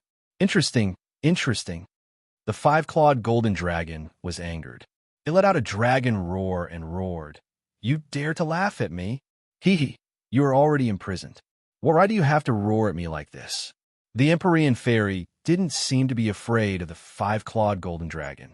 Instead, she walked around the five-clawed golden dragon and looked at it with interest. Seeing that both sides were at daggers drawn, Tang Zheng quickly interjected, "Everyone calm down. The five-clawed golden dragon is my friend. In addition, the Empyrean Fairy is very important to me. Let's not hurt each other." "Are you the Empyrean Fairy?" The five-clawed golden dragon was shocked. Its huge eyes stared straight at the Empyrean Fairy. "Aren't you dead? How did he come back to life?" Seeing that the five-clawed golden dragon actually knew about the Empyrean Fairy, Tang Zheng was shocked and said, "You actually know her?" "Of course I know. The Empyrean Fairy is so famous. How could I not know? The Empyrean Fairy has the 9 Yin Saint body, which is the same as your 9 Yang Saint body. They are both rare constitutions. And the Empyrean Fairy is the best of the 9 Yin Holy body. Besides, she has another identity, and it's hard for her not to attract attention. Shut up. The Empyrean fairy suddenly rebuked and stopped him. Tang Zheng was slightly stunned. He didn't know about the Empyrean fairy's origin, but it seemed that he had overlooked the most important part. The five-clawed golden dragon knew a lot of things, but he didn't ask it. Tang Zheng turned to the Empyrean fairy and said, Fu Yao, maybe I shouldn't ask this question, but since I brought you to see the five-clawed golden dragon, this is my biggest secret. This has already shown my sincerity, so why can't you be honest with me? This is good for both of us. The Empyrean fairy looked at Tang Zheng with a complicated gaze. She knew that if Tang Zheng's words were reasonable, then even if she didn't say it, Tang Zheng could find out for the five-clawed golden dragon's mouth. Do you really want to know about me? Sometimes, knowing more is not a good thing. The Empyrean fairy said deeply. Tang Zheng nodded firmly. Yes, I want to know. The Empyrean fairy looked at the five-clawed golden dragon and said, Then tell me. The five-clawed golden dragon laughed and said, Those people may have died, but our dragon clan's longevity banquet is long, so these things are still known. The Empyrean fairy snorted coldly. The Empyrean fairy's true identity is the Emperor of Heaven's daughter. This is a secret that very few people know. However, for some unknown reason, she was personally trapped in the mountain river map by the Emperor of Heaven. After the Emperor of Heaven died, the world changed and history changed. The Empyrean fairy escaped from the mountain river map and met Qin Shi Huang, who helped him complete his hegemony. Later on, the Empyrean fairy mysteriously disappeared. I heard that she died, but it turns out that she didn't die. The Emperor of Heaven's daughter. Tang Zheng was dumbfounded. He was afraid that even Tian Chanzi didn't know this, so he didn't react to the Empyrean fairy's name. This name alone sounded very prominent. A person who dared to be called the Emperor of Heaven was naturally not an ordinary person. Looking at Tang Zheng's reaction, the five-clawed golden dragon guessed what he was thinking and said, The Emperor of Heaven was a descendant of Fuxi. His cultivation was extremely shocking, so he was crowned as the Emperor of Heaven, the Lord of Heaven. You can imagine what it means to be the Lord of the Heavens at that time. Tang Zheng looked at the Empyrean fairy with shining eyes. It turned out that her background was so great. Ji Wuxiang mentioned the ancient Fu clan, which probably knew the Empyrean fairy's true identity from somewhere, so they valued her so much. Imagine, if Ji Wuxiang confirmed Fu Yao's identity, what would happen? What action would he take? Or, what use would Fu Yao have for him? Tang Zheng couldn't figure it out, so he asked the question in his heart. Hearing this, the Empyrean fairy was startled and unnatural. She asked, You mean that Ji Wuxiang also knows my identity as the Emperor of Heaven's daughter? Tang Zheng hesitated and shook his head. I'm not sure, but I have to be careful. This person is unpredictable. However, if he really knows this, what could he do? What use do you have for him? The Empyrean fairy's eyes flickered, and she hesitated. Obviously, she didn't want to mention it. The five-clawed golden dragon laughed. The Empyrean fairy is very useful. She should be the last survivor of the Fu clan, and only he knows where the gate of heaven is. Hearing this, the Empyrean fairy's face became very ugly, and she glared at the five-clawed golden dragon. What is the gate of heaven? Tang Zheng asked curiously, thinking that this trip was worth it. Not only did he find out about the Emperor of Heaven's daughter, but now there was a gate of heaven. Just the name alone was not simple. The five-clawed golden dragon ignored the look in the Empyrean fairy's eyes and said, The gate of heaven is a secret place of the Fu clan. It is said that it hides a huge secret and countless treasures. If one enters the gate of heaven and obtains these treasures, then one can become the new Emperor of Heaven. This not only represents supreme glory, but also endless power. Not many people can resist this temptation. The Empyrean fairy is equivalent to the key to opening the gate of heaven. Therefore, once her identity is exposed, it will naturally attract countless people. Tang Zheng suddenly realized that the Empyrean fairy probably also knew this, which was why she lived in seclusion after coming to the capital in order to protect her identity. However, her name was not changed, and no one would have thought that Ji Wuxiang, with just a name and her actions, would be able to connect her to a person from 1,000 years ago. This caused her identity to be in danger of being exposed. The Gate of Heaven is a secret place of the Fu clan. How can outsiders be allowed to enter? No one should even think about touching it. The Empyrean fairy said coldly, emitting a murderous aura. The five-clawed golden dragon laughed. You may think this way, but others will not think this way. No one will ignore such a huge opportunity. Tang Zheng recalled Ji Wuxiang's expression and his heart trembled, saying, I'm guessing that Ji Wuxiang is most likely because of this matter. That old fox, he looks harmless, but he actually has this idea. If anyone dares to have this idea, I will definitely not let them go. I want to meet this Ji Wuxiang. The Empyrean fairy said resolutely. Tang Zheng was shocked. It was not easy for me to brush him off. If you take the initiative to deliver yourself to him, won't it be dangerous? If we allow him to scheme behind our backs, then it will be even more dangerous. Moreover, this is not my style. I, the Empyrean fairy, have always been straightforward and straightforward. I want to find out his true goal. Tang Zheng speechlessly rolled his eyes. He did not know whether this was a good thing or a bad thing. Let's think about it at length. Tang Zheng tactfully advised. He was still not at ease with Ji Wuxiang. This person was evil, and he did not want him to know the real situation of the Empyrean fairy. You are a grown man. What are you being so wishy-washy about? Could it be that you are afraid that he will harm me? The Empyrean fairy asked unhappily. Tang Zheng smiled embarrassedly. Wasn't this exactly what he was worried about? This is no longer a world filled with experts. In this world, if anyone wants to harm me, then they have to consider their own strength. The Empyrean fairy said confidently. During this period of time, the Empyrean fairy had gained enough understanding of the modern world. Although the modern world was technologically advanced in terms of personal strength, she was confident that no one could be her opponent. This was why she was so confident. Tang Zheng was speechless. The five-clawed golden dragon laughed and said, Tang Zheng, you're actually worried about the safety of the Empyrean fairy. Your worries are groundless.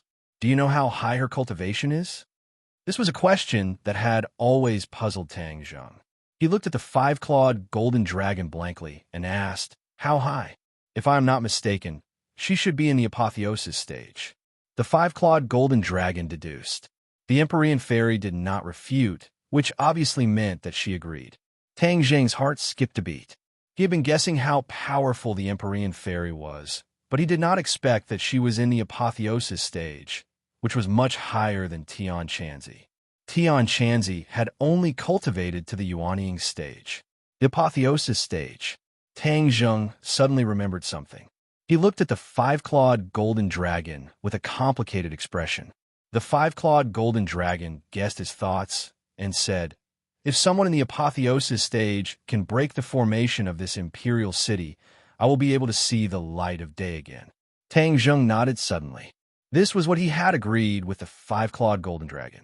That was why the five-clawed golden dragon had helped him time and time again. Now that there was a ready-made master of the apotheosis stage here, didn't it mean that the five-clawed golden dragon could be free soon? The five-clawed golden dragon's eyes became deep, but it could not hide the excitement in them. It had been imprisoned here for hundreds of years and had been looking forward to seeing the light of day again. However, if it waited for Tang Zheng to reach the apotheosis stage, it would take a long time. Now that there was a ready-made candidate, of course it would be happy. The five-clawed golden dragon winked at Tang Zheng. Its meaning was very clear.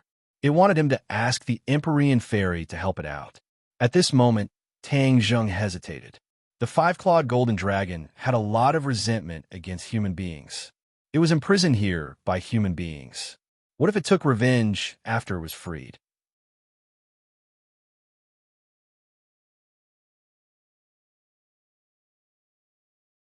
Chapter 834. The five-clawed golden dragon obviously didn't notice Tang Zheng's worry and continued to give him meaningful looks. The Empyrean fairy raised her eyebrows and asked, What's the matter? Tang Zheng had no choice but to tell her the truth. The five-clawed golden dragon is trapped by the Imperial City's restriction array. Only those in the spirit severing stage can break the restriction array and regain its freedom. You are in the spirit severing stage, so I want to ask for your help. The Empyrean fairy coldly snorted and refused without hesitation. No. Huh? Tang Zheng and the five-clawed golden dragon didn't expect her to refuse so decisively. They looked at her in surprise and asked, "Why not?" The Empyrean fairy looked at the five-clawed golden dragon indifferently and said, "No means no." Tang Zheng rolled his eyes and guessed a few things. In any case, the Empyrean fairy was also a woman and had a woman's common trait, holding a grudge. She was obviously the same. Just now, the five-clawed golden dragon had exposed her true identity, so she refused the five-clawed golden dragon's request. The five-clawed golden dragon didn't understand this and was indignant. "You help me out, this won't do you any harm. So why don't you agree? Why do you ask so many questions?" The Empyrean fairy curled her lips and said coldly. Tang Zheng sighed inwardly. This five-clawed golden dragon was probably a single dragon.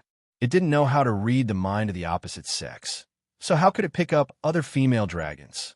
The five-clawed golden dragon angrily roared and swayed its body, as if it wanted to teach the Empyrean fairy a lesson. However, the Empyrean fairy was not afraid at all. Instead, she took a few steps forward and approached the five-clawed golden dragon. Her thin body was in sharp contrast to the huge monster in front of her, but her momentum was not weak at all. The five-clawed golden dragon glared at her and opened his mouth wide as if he wanted to swallow her. But in the end, he restrained himself and said unwillingly, "If it weren't for Tang Zheng's face, I would have swallowed you in one gulp." The Empyrean fairy sneered, "You don't have to give him face. I'm standing right here. You could try swallowing me." The five-clawed golden dragon was reluctant to admit his mistake. He was trying to regain some face. But the Empyrean fairy had unexpectedly rebutted him. He didn't know how to respond. The five-clawed golden dragon was extremely embarrassed. It angrily turned its head away. Out of sight, out of mind. Tang Zheng didn't know whether to laugh or cry as he looked at this scene. He originally thought that the five-clawed golden dragon was so high and mighty that no one could control it. But now, it seemed that this was not the case. Everything had its vanquisher. The Empyrean fairy was actually able to subdue it and make it suffer, but there was nothing it could do. In fact, he was relieved. If the Empyrean fairy had agreed to his request, the five-clawed golden dragon would have been freed. This meant that there were too many unknowns that he couldn't control. This was not a situation he wanted to see. Now that the Empyrean fairy had refused, everything could be maintained. This was the best result. The five-clawed golden dragon was angry and stopped talking to them. Tang Zheng simply left the Imperial City with the Empyrean fairy and quietly returned home. The person who was following them had already left, so he didn't notice the two of them coming out of the Imperial City. The two of them also didn't know that they were being followed. This was enough to show how powerful the person who was following them was to be able to escape their perception. The next day, the Empyrean fairy couldn't wait to find Tang Zheng and ask him about Ji Wuxiang's residence. Tang Zheng also didn't know where Ji Wuxiang lived. This person's whereabouts were secretive. It wouldn't be easy to find him unless he took the initiative to contact him. Since the Empyrean fairy had made up her mind to see him, then he would ask him out and meet him openly to see if he could find some clues. Tang Zheng found Ji Wuxiang's business card, which was given to him at the club. Yin Lian once said that this business card was not simple and that many people wanted to get such a business card. But now, Tang Zheng didn't care much about this business card. He dialed the number on the card. After a few beeps, Ji Wuxiang's voice came from the other end. "Young Master Tang called me." What a surprise. Tang Zheng was slightly surprised. He hadn't spoken yet, but the other party had already guessed it. This was really not simple. "Boss Ji, didn't you say yesterday that you wanted to see Miss Fu Yao? Where should we meet?" Tang Zheng went straight to the point. "Aha, young Master Tang is really a straightforward person. I'm fishing in the suburbs of Beijing. You can come." Tang Zheng and the mysterious maiden of the Nine Heavens drove to the agreed location in the suburbs of the capital. This was a river. The river was very deep and very clear. Not far away was a green mountain, which was completely different from the tall buildings of the capital. Ji Wuxiang sat alone on the riverbank with a fishing rod in his hand. He leisurely stared at the river. Suddenly, the corner of his mouth rose, and he said with a meaningful smile, "The fish took the bait." With a flick of his wrist, he raised the fishing rod, and a large fish flew out of the water and landed in his hand. Tang Zheng and the Empyrean Fairy just happened to see this scene. Tang Zheng praised, "Boss Ji is really in a good mood to find such a place with green mountains and clear water." Ji Wuxiang turned around to look at the two. His eyes fell on the Empyrean Fairy and said, "I believe this must be Miss Fu Yao." Ji Wuxiang stared at him as if he wanted to see through him. However, after staring for a long time, he was unable to see anything. Ji Wuxiang was just an ordinary person. There was nothing special about him. This made the Empyrean Fairy disappointed. "I heard that you wanted to see me," the Empyrean Fairy said. Ji Wuxiang nodded with a smile and said, "Yes, I have long heard of Miss Fu Yao's famous name. To be able to meet you today is an honor of 3 lifetimes." The Empyrean Fairy didn't bat an eyelid. Miss Fu Yao's surname is very rare and very ancient. "I wonder where Miss Fu Yao is from?" Ji Wuxiang asked. The Empyrean Fairy said, "What's so important about this? I am very interested in history, so I like to study these things. In particular, the various surnames of Huaxia all have their own historical origins. Miss Fu Yao's surname is especially special. It is said that you are a descendant of Fuxi. I wonder if Miss Fu Yao can dispel my doubts? You will be disappointed. I do not have a fixed residence. The 4 corners of the world are my home. I do not know where I am from." The Empyrean Fairy refused. Ji Wuxiang didn't seem to be surprised by this answer. He smiled calmly and said, "Actually, there are many people from the Fu clan in history. Several thousand years ago, when Qin Shi Huang unified the world, there was one person who assisted him. That person was from the Fu clan. Speaking of which, it is quite a coincidence that this person not only has the same surname as you, but even your name is the same. You're both called Fu Yao." "Oh, there are many people with the same surname and name. What's so strange about that?" Fu Yao said without leaving a trace. Ji Wuxiang nodded and said, "That makes sense. It is just that there are very few people with the surname Fu, and even their names are the same. That is why it is a bit strange." Tang Zheng interrupted and said, "Director Ji, I have already said this before. You didn't believe me, but now you should believe me. Young Master Tang must be joking. I have never doubted your words. I just thought that Miss Fu Yao knew a bit more, so I wanted to meet her in person. Now that my wish has been fulfilled, I must thank young Master Tang." Ji Wuxiang said as he cupped his hands towards Tang Zheng. "I have already caught a few fish. Why don't you stay and enjoy the delicious food before you leave?" Ji Wuxiang urged him to stay. "No need." Tang Zheng refused, indicating that the Empyrean Fairy could leave. But the Empyrean Fairy turned a blind eye to it. She slowly raised her hand and pointed at Ji Wuxiang. Her movements were very slow, but if it was a normal person, they would not be able to escape from his finger. However, as long as Ji Wuxiang knew martial arts, he would definitely be able to escape this calamity. With the Empyrean Fairy's strength, this seemingly simple finger was definitely not to be underestimated. It must be known that the high and mighty sword god had died under this finger. Ji Wuxiang was very clear on this point, so when he saw this finger, he turned pale with fright and exclaimed, "Miss Fu Yao, what are you doing?" Tang Zheng was also shocked by her actions, but he immediately understood her intentions. Although she had seen Ji Wuxiang, she was definitely the same as him and did not discover anything. Therefore, she was not willing to give up. Before leaving, she directly made a move to test him. The Empyrean Fairy did not care about the rules of this world, so she naturally did not care about Ji Wuxiang's illustrious identity. Therefore, she did not hesitate to make a move. Tang Zheng could block this attack, but he chose to wait and see. He also wanted to know how Ji Wuxiang would react. Ji Wuxiang's expression changed greatly, and he retreated in panic. However, he was unable to escape this finger. The fingertip had already reached his chest, and there was a faint sound of wind and thunder. If he was hit, he was afraid that he would not be able to keep his life. If a person really knew martial arts in this life and death situation, they would instinctively counterattack because no one wanted to die. However, Ji Wuxiang still did not react. He was dumbstruck, like a fish on a chopping board, helplessly waiting for death. The fingertip finally hit Ji Wuxiang, and Ji Wuxiang flew out like a kite with a broken string. With a splash, he fell into the river, splashing up snow-white waves. Tang Zheng was dumbstruck and said, "He's dead." The Empyrean fairy's expression was grave and said, "He won't die." Ji Wuxiang's reaction was out of her expectations. In this life and death situation, he actually did not put up any resistance, which meant that he really did not know martial arts. If Ji Wuxiang really did put up any resistance, the Empyrean fairy would not have shown mercy and would have really taken his life. That was because she did not like people deliberately mystifying and deceiving her in front of her.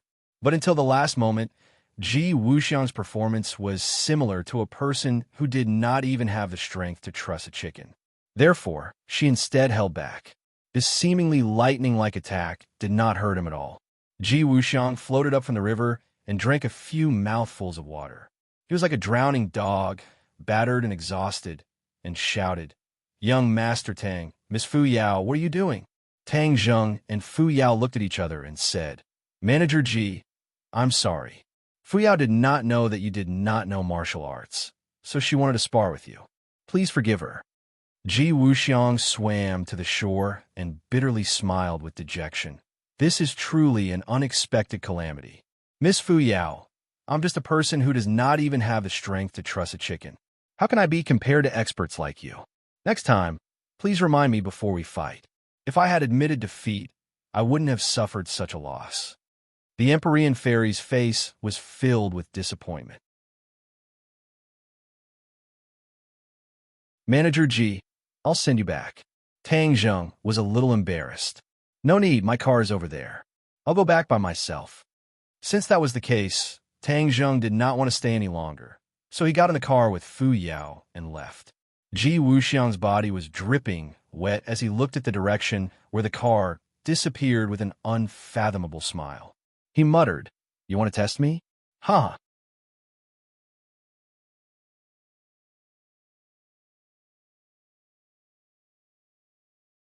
Chapter 835. The water vapor on Ji Wuxiang's body evaporated completely. If Tang Zheng and the Empyrean fairy saw this, they would be shocked. This was not an ability that ordinary people could have, and they did not see Ji Wuxiang's extraordinary skills at all. Even the Empyrean fairy's probing did not succeed. This not only showed that the other party was strong and good at hiding, but also that his temperament was not comparable to ordinary people. In the face of the threat of death, he could control his body's instincts and remain indifferent. "I can be sure that Fu Yao is the Empyrean fairy," Ji Wuxiang said lightly, his eyes flashing with a strange light. "Haha, Tang Zheng is really lucky. He even found the Empyrean fairy from 1,000 years ago and made her willingly stay by his side. It's really enviable." He changed the topic. "However, this is a good thing for me. It gives me the opportunity to enter the Divine Gate. Once I crack the secret of the Divine Gate, everything in the world will be completely under my control. I will have the final say in the chess game of the world." The corners of his mouth were slightly raised, and his ordinary face revealed a soul-stirring majesty and arrogance.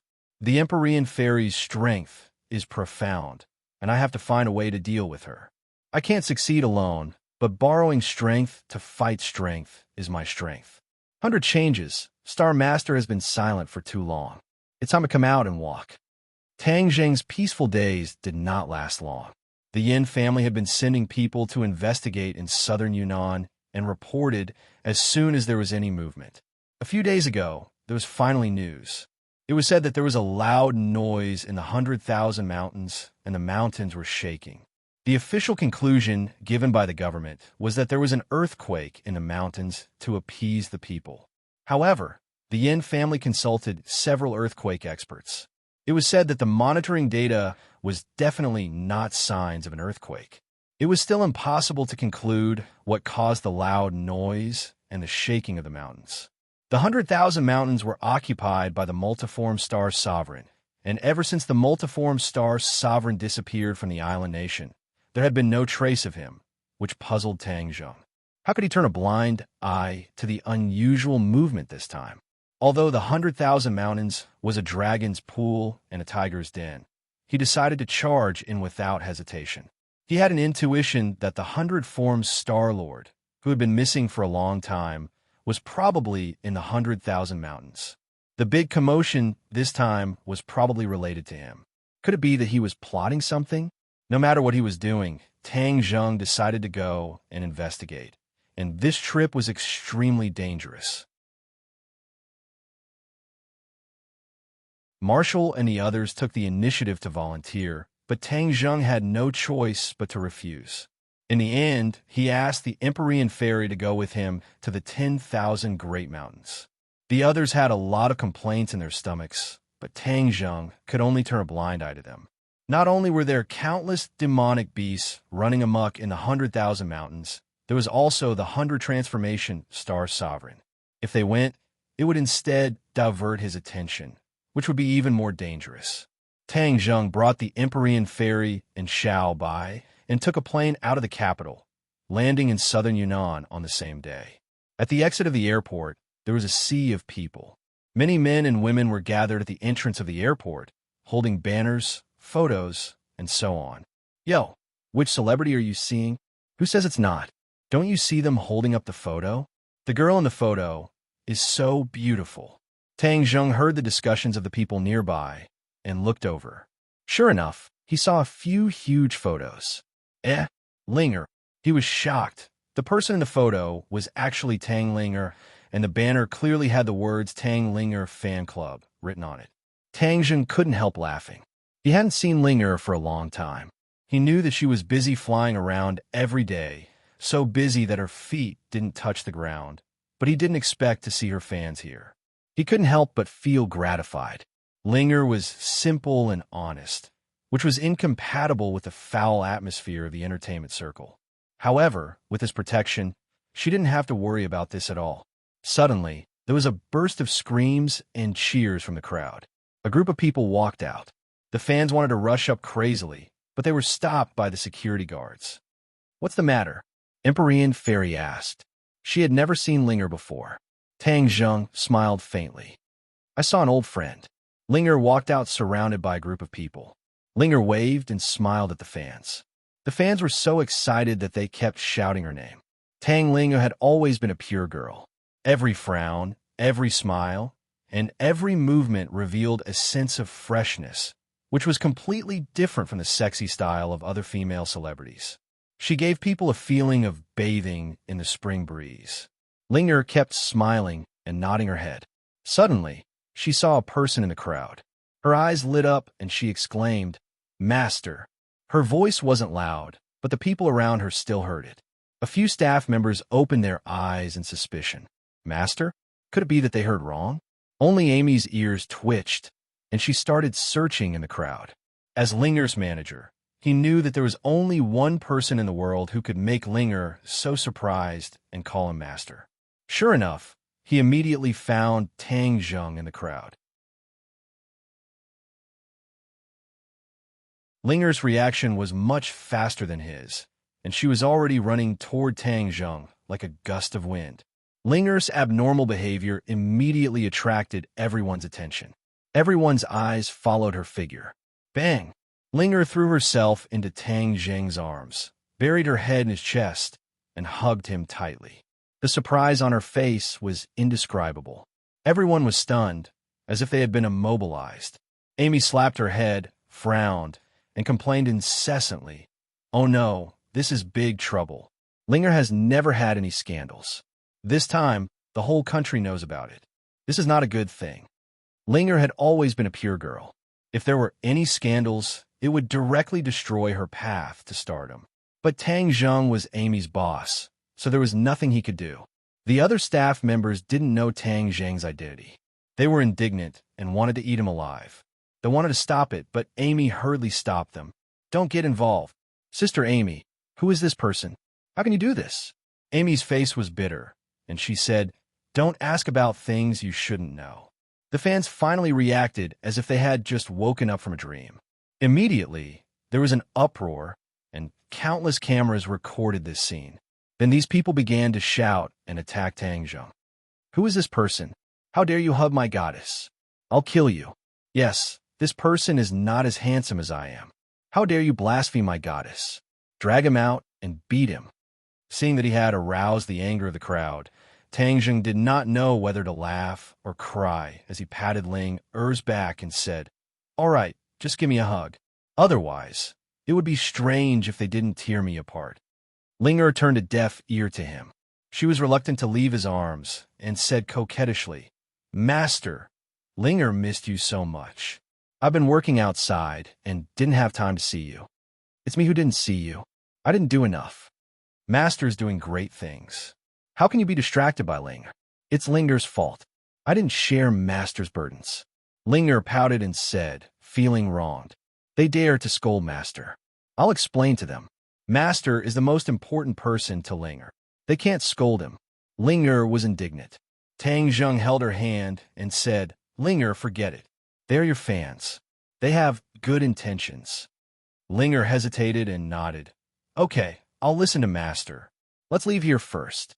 Otherwise, I'll be pierced by thousands of arrows." Tang Zheng joked. Ling Er smiled sweetly and said, "Master is so powerful. You won't be afraid of them. Even if there is danger, Ling Er will stand in front of Master to protect Master." Empyrean Fairy had been looking at Ling Er with interest. Seeing her call Tang Zheng Master, she was slightly surprised but didn't say anything. Seeing that the exit was blocked by the crowd, Ling Er said awkwardly, "There are so many people. How are we going to get out?" "I'm here." Tang Zheng held Ling Er's hand. His body flashed, and the crowd was forced to make a path. Everyone wanted to get closer, but found that they couldn't. Tang Zheng and Ling Er quickly passed through, and the road was once again filled with people. They all looked around and kept looking around, only to find that Ling Er was still there. Seeing the two disappear, AI breathed a sigh of relief. He had heard a little about his boss's abilities and knew how powerful he was. However, he still chased after her, but was stopped by enthusiastic fans and media reporters.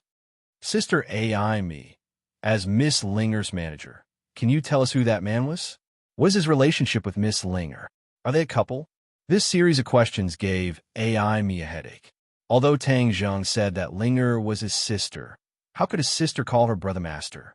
Moreover, AI also found out that Tang Zheng didn't have a biological sister. This showed that the relationship between the two was very thought-provoking. However, he didn't dare to leak a word or two, so he hurriedly said perfunctorily, "This is Miss Ling Er's private matter, so I have no comment. Everyone, please make way and let us pass." Although the crowd didn't give up, they eventually squeezed their way out. In the end, the two sides met in a secluded corner. AI looked at Tang Zheng with mixed feelings, and then subconsciously looked at the mysterious lady of the 9 heavens beside him. Immediately, she couldn't help but suck in a breath of cold air, and her eyes lit up like an incandescent light bulb. She exclaimed, "Boss, the young lady beside you is too beautiful. She completely beats most of the current celebrities. No, she completely beats all of the current celebrities, of course, except for Ling Er." The last sentence was a bit untrue. In terms of beauty and temperament, the Empyrean Fairy definitely beats Ling Er. Ling Er was as pure as a fairy, but the Empyrean Fairy was the most beautiful of all fairies. Naturally, she overshadowed Ling Er. Aime's heart was in turmoil. She thought that if this lady also entered the entertainment industry, then many of the other female celebrities wouldn't be able to compete. Those famous celebrities who boasted that they could captivate the birds and beasts, outshining the moon and putting the flowers to shame, were instantly outshone and turned into ugly ducklings. Only this one was worthy of being called a phoenix. The Empyrean Fairy had no reaction to Aime's praise. She was expressionless. Instead, her eyes were constantly sizing up Ling Er. Ling Er was also quietly sizing up the Empyrean Fairy. She was a person transformed from a few hundred-years-old ginseng, so her senses were naturally sharper than others. She clearly felt that the overly beautiful woman beside her master was not simple.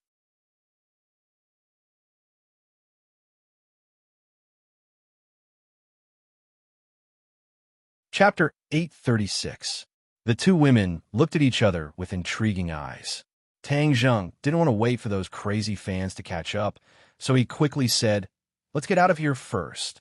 Aimi nodded as if waking up from a dream and said, "Yes, let's get out of here first.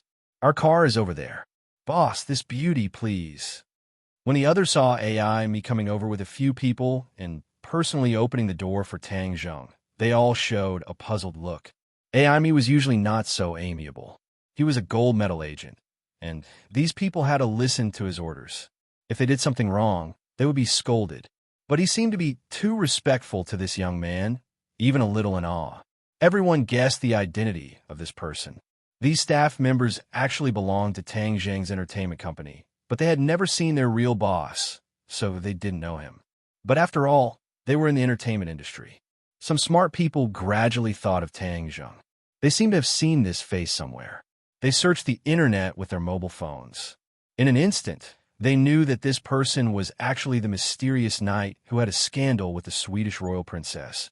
And suddenly, these people became more and more gossipy and looked at Tang Zheng with burning eyes. But these people didn't have a chance to be in the same car with Tang Zheng. Aimi personally acted as the driver and took the three people to the hotel where they were staying. Linger was very excited as she chattered to him about what she had seen and experienced during this period of time. Tang Zheng listened quietly and praised her from time to time, causing her to be overjoyed. Empyrean Fairy and Linger also exchanged names. Although they both felt that each other was not simple, they did not say it in front of Aimi. The motorcade stopped at the entrance of a five-star hotel in the city center. The hotel's electronic screen showed the words, "Welcome Miss Tang Linger to the hotel." This was the request of the local government of Dianan. This time, Linger was invited to sign a contract as the tourism ambassador of Dianan. Dianan was a tourist attraction. The scenery was beautiful and charming, which was very consistent with Linger's temperament. This was a win-win situation, so the local government attached great importance to it and sent a high-ranking official to preside over the relevant affairs. This official had a big head and big ears. He directly walked over from the entrance of the hotel and wanted to hold Linger's hand, but his eyes were fixed on Empyrean Fairy. As for the others, they were completely ignored by him. He was used to being high and mighty. Although these people were very popular in the entertainment industry, they could only greet these parents with a smile. As for Tang Zheng and Aimi, they were naturally treated as his followers. He didn't even bother to look at them. Miss Tang Linger, I'm Long Tung Fei, the organizer of this signing ceremony. I'm very happy to meet Miss Tang Ling. Coming to Dianan is like coming home. Don't be polite with me. In Dianan, no matter what you want, I'll do it. Listening to his self-introduction and looking at his fat head and big ears, he was called Long Tung Fei. He was like a fat pig. Can he fly? As for his words and deeds, they were very different from the ordinary officials. They were very frivolous. She didn't know who sent him to take charge this time. Of course, Linger still smiled and politely shook hands with him. When she wanted to let go, she found that the other party's hand was firmly grasped and she couldn't break free. Long Tung Fei, however, acted as if nothing had happened. He held Linger's hand, but his eyes were staring straight at Empyrean Fairy. He said with a cheeky smile, "May I ask who this beauty is? She's really beautiful." Empyrean Fairy turned a deaf ear and didn't look at him.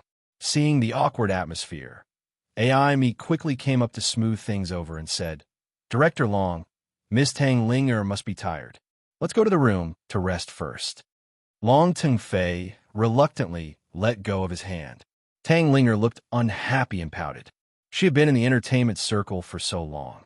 Although she had always been in a state of protection, she knew that she would meet many people in this line of work, many things, and many things would make her unhappy. However, she was slowly learning to deal with it. For example, this handshake, the other party clearly had bad intentions. But as long as they didn't touch her bottom line, she wouldn't flare up. Tang Zheng really wanted to flare up just now.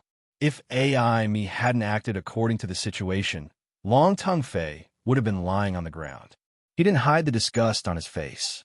He agreed to let Linger enter the entertainment circle, but it wasn't for this kind of person to take advantage of her. Long Tongue Fei, also surnamed Long, only one word different from Long Tingyu. Could it be that he is also a member of the Long family in Dianan? Tang Zheng muttered. However, this person was completely different from Long Tingyu's jade tree. He had a fat head and big ears, and was completely like a fat pig. Humph. Back then, Long Tingyu was also taken advantage of by me, and even died in the end. You, a fat pig head, dare to have ideas about Linger. You're tired of living, I don't care who you are. Of course, Tang Zheng wasn't a homicidal maniac. He wouldn't really kill Linger just because he shook hands with him. After all, Linger was a public figure, and there were many people who coveted her beauty. If he killed them all, he was afraid that even his war soul sword would be cut open. However, it was not appropriate to cause a ruckus at the entrance of the hotel, and it would have a bad impact on Linger. Thus, the group of people went upstairs. Long Ting Fei's eyes would occasionally wander between Tang Linger and Empyrean Fairy, lingering on. The officials of Dianan had arranged a luxurious executive suite for Tang Linger. When the door was opened, Long Ting Fei wanted to go in, but he was stopped by Tang Zheng. Seeing that his path was blocked, Long Tongue Fei raised his eyebrows and said angrily, "Get out of the way." Seeing that Tang Zheng was indifferent, the displeasure on Long Tongue Fei's face grew even stronger, and he said, "Miss Linger, let your staff leave. We still have business to discuss. Can he afford a delay?" AI Me stood awkwardly at the side, wanting to help, but was stopped by Tang Zheng's stern gaze. Tang Zheng narrowed his eyes, looked at Long Tongue Fei, and berated, "Scram, you dare to have ill intentions towards Linga. You must be tired of living." Long Tongue Fei was stunned for a moment, then flew into a rage. He was indeed a member of the Long family in Dianan, but he was from Side Branch. He could be considered Long Tingyu's cousin. He relied on the influence of the Long family in Dianan to rise in the officialdom. Originally, he was not the one in charge of this matter, but when he heard that Tang Linger had come, he snatched this job. Tang Linger's rapid rise to fame naturally attracted his attention. Before, they had no interaction, so even if he had dirty thoughts in his heart, he couldn't implement them. Now, Tang Linger had taken the initiative to deliver herself to him. So how could he let her go? He knew a lot about the people and things in the entertainment industry. Many female stars who had come to Dianan had not been able to escape his clutches. This was one of his hobbies. Looking at the usually high and mighty female stars lying under him on TV, he would feel an inexplicable sense of accomplishment and satisfaction. Therefore, he was never tired of it. This time, he extended his claws to Tang Linger. However, he never thought that he would have a bad start. Before he even started, he was ruined by a guy who didn't open his eyes. For such people, he thought that he had 100 ways to deal with them. Moreover, in front of beautiful women, especially two of the best beauties, of course, he would not hold back in the slightest. He thought that he was a bastard and roared, "You blind guy, do you want to die? Why don't you ask around?" In this Dianan, I, Long Tongue Fei, am a man of my word. If anyone dares to challenge me, be careful that I will not let you leave Dianan. He pointed out his power simply and rudely. Not only did he want to intimidate the boy in front of him, but he also wanted to intimidate the two beauties so that they would obediently bow down to his bastard aura and let him do whatever he wanted. Tang Zheng frowned. Originally, he wanted to call him back, but he didn't expect him to be so stubborn. Then he couldn't be blamed. Tang Zheng was too lazy to talk nonsense with him. With lightning speed, his huge body flew directly to the stairs at the end of the corridor. Then, with a muffled dong-dong-dong sound, he fell down the stairs and no longer made a sound. Suddenly, many people stared at him with their mouths agape, especially Long Tongue Fei's entourage. His face changed greatly. He pointed at Tang Zheng and finally squeezed out a sentence with difficulty. You dare to hurt Director Long. You wait and see. And you, this time, the image ambassador thing is over. Aimi wanted to say something, but stopped. This cooperation was a win-win thing. If it was over, it would be a pity. However, Tang Zheng was present, so he had no right to speak. He could only be silent. Other colleagues didn't understand this. Seeing the group of officials flee, they all felt injustice and criticized. You're causing a lot of losses to Miss Tang Ling, do you know? Shut up. Aimi had already seen that Tang Zheng's face was very gloomy. She quickly shouted and stopped everyone. She smiled bitterly at Tang Zheng and Ling Er and said, "Let's go into the room first." The other staff members were arranged to have their own rooms, while Tang Zheng, Ling Er, Empyrean Fairy, and Aimi entered the suite, leaving the others puzzled. Tang Zheng had been silent since he entered the room. His face was frighteningly dark. Aimi knew that Tang Zheng was protective of Ling Er, so she quickly took the initiative to admit her mistake. Boss, all of this is a misunderstanding. We didn't expect to encounter such a thing when we came to Dianan. Tang Zheng snorted and said, "Didn't the company do the corresponding investigation when cooperating with people? If it wasn't for me, what would have happened to all of you? If anything were to happen to Ling Er, who would be able to bear this responsibility?" Aimi had never seen Tang Zheng so angry since she knew him. She was silent, lowered her head, and said, "This is the shortcoming of our work. Master, this is not Sister Aimi's fault. Sister Aimi is usually very good to me. She has blocked many things for me." Tang Ling Er couldn't bear it and pleaded for Aimi. Tang Zheng snorted and said, "Since Ling Er pleaded for you, then I will not pursue it for the time being. But there will be no next time. If there's a next time, not only you, but the whole company will be fired. You should know who I set up that entertainment company for." Aimi was startled and remembered that Tang Zheng's original intention was to protect Ling Er. Otherwise, there was no need to set up this entertainment company. Later, the company developed very smoothly, and it signed a lot of artists. It was on the right track. But she didn't expect that Tang Zheng's thoughts were still the same. No matter how much profit this company could bring to him, the ultimate goal was still to protect Ling Er and make her happy. Everything else was secondary. The core of the whole company was Ling Er.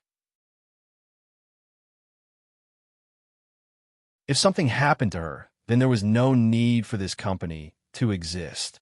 Aimi understood and couldn't help but have mixed feelings.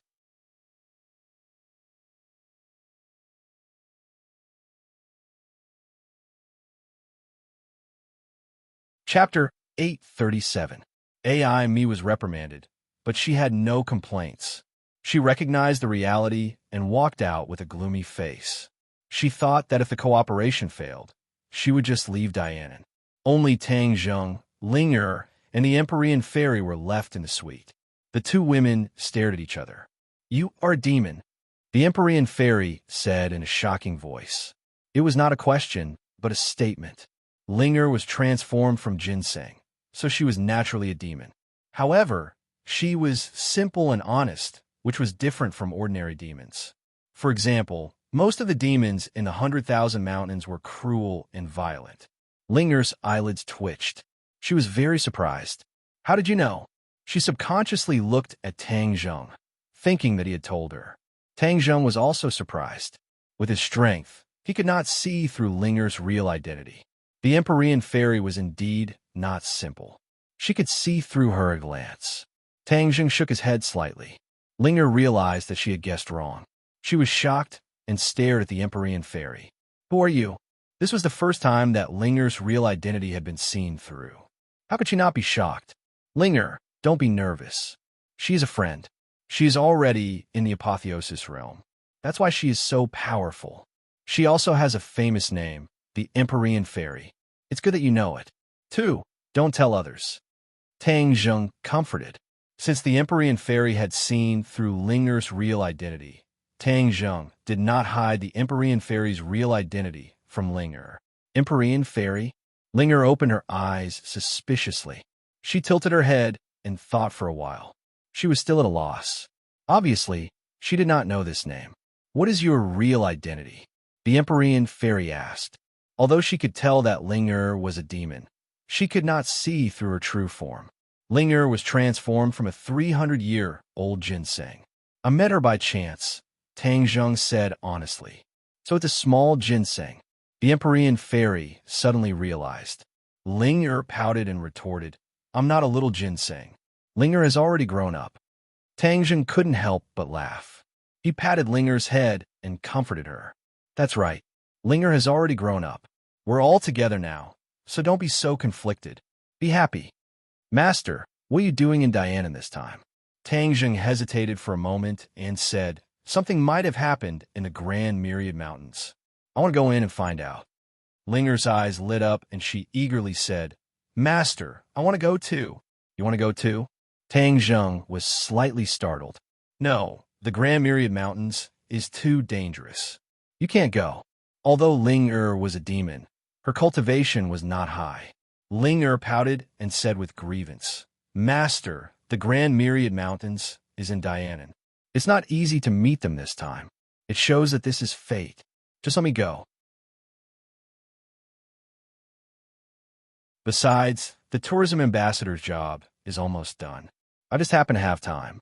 Aren't you very busy? Ling-Er stuck out her tongue. I'm just taking a break from being busy. Master, Ling-Er hasn't gone out to play for a long time. Besides, aren't there many demons in the Grand Myriad Mountains? Ling-Er has never met a demon since she grew up. Seeing her delicate and pitiful appearance, Tang Zheng couldn't bear it. Ling-Er hugged his arm and kept shaking it.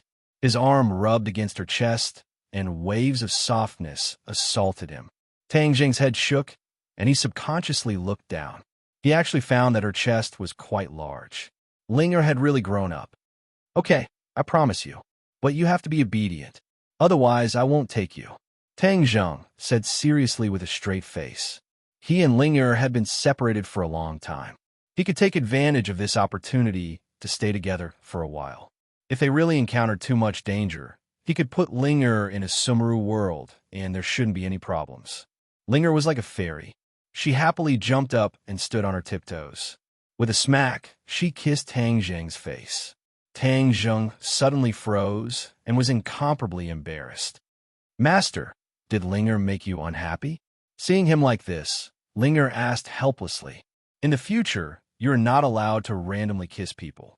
Ling-Er happily said. Ling-Er will not randomly kiss people. Ling-Er is not a bad girl. Ling-Er will only kiss Master. Her temperament was similar to that of child. Tang Zheng was secretly ashamed. His thoughts were not pure, and he thought too much. The Empyrean fairy stared at the two people, especially Ling-Er's words and actions. She finally believed that this little demon was not like other demons. Then when are we leaving? Ling-Er impatiently asked. Tang Zheng looked out the window and found that it was already late. He said, You must be tired. Let's rest for the night and leave early tomorrow morning. Okay, Master, Ling-Er will sleep with you tonight. In the past, when Master slept on the bed, Ling-Er would watch Master sleep from the balcony. I really missed that time. Tang Zheng never thought that Ling-Er could transform into a human. Therefore, during that time, he kept her on the balcony and accompanied her day and night. Now that he heard her say this, he could not help but feel embarrassed. He scratched Ling-Er's straight nose and said, You are a girl. You can't sleep with a man. Do you remember? But you're Master. Ling-Er pouted and said with grievance, I'm also a man. Moreover, I told you before that you should call me Big Brother. I'm your big brother. Don't call me Master. Ling-Er will call you Big Brother when there are many people. When there are no outsiders, Ling-Er still likes to call you Master. Master sounds better. Ling-Er looked at him with her big black eyes and cutely said. Tang Zheng shook his head and sighed. There was nothing he could do.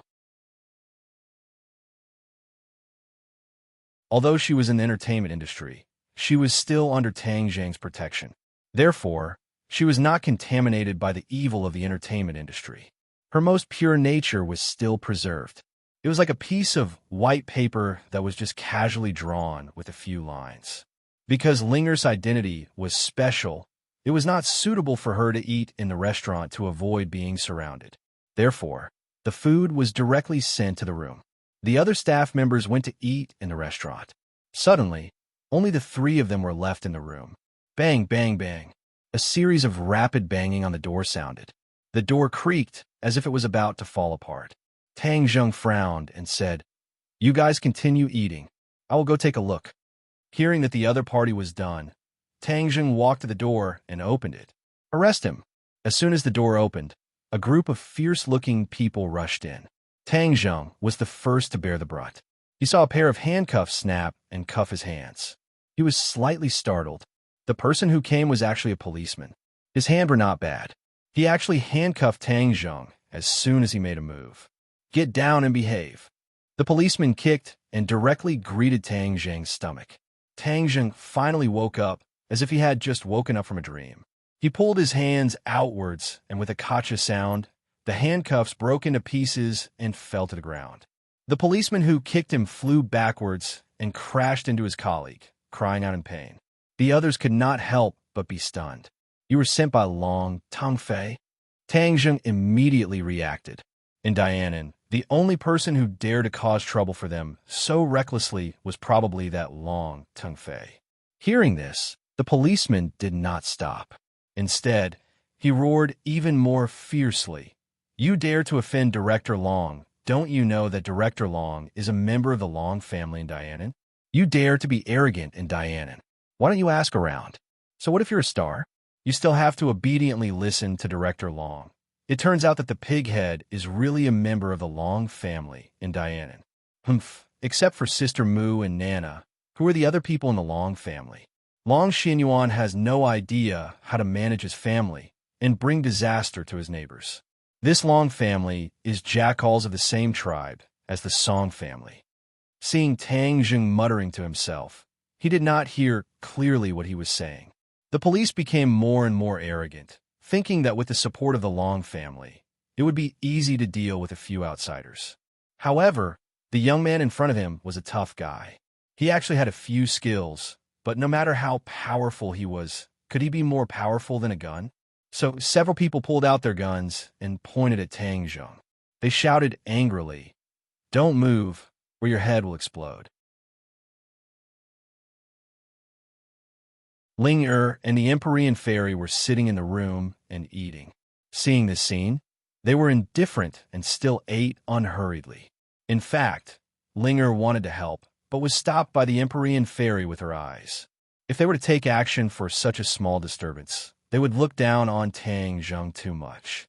But Aimi walked out of the elevator with a group of staff and happened to see this scene. Many people were scared out of their wits. Many smart people have already thought that this must be the result of angering Long Tongfei. Could it be that they couldn't even leave the boundary of Dianan? It actually came to the point of using guns. Although Aimi knew that Tang Zheng was the champion of the National Martial Arts Conference, seeing him being pointed at by a gun at close range, her heart still trembled. She quickly greeted him and said, "What are you doing? We are guests of the Dianan government. You treat us like this, we want to complain and protest." The police looked at Aimi with disdain and said, "If you dare to offend Master Long, it's useless even if you complain and protest to the capital. Brat, I'm telling you, obediently surrender, or else you'll have to suffer." Tang Zheng looked over the heads of the crowd, towards the direction of the stairs, and said, "Tell that fat pig to get out. Is it fun to sneak behind and watch the show? The Long family is going downhill more and more. Without Long Tingyu, the others are not willing to fall behind and do such a thing. Brat, I'm going to kill you." Long Tongfei heard and rushed out, followed by a few followers. These people were much more powerful than the police. They were actually martial artists, and there were even pre-celestial stage martial artists among them. Tang Zheng sneered, "What a big show. If it was an ordinary person, they would have been taken care of by the people brought by Long Tongfei." Unfortunately, he had met him. This kind of person had already harmed countless people. Moreover, if he hadn't met him, who knew how many people he would have harmed in the future? If this kind of person was left behind, it would be a disaster. If it wasn't for the fact that he didn't know what was good for him and kept forcing him, Tang Zheng might have let him go for Nanan's sake.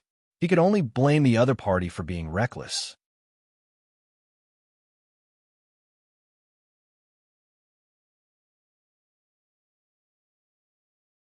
Chapter 838.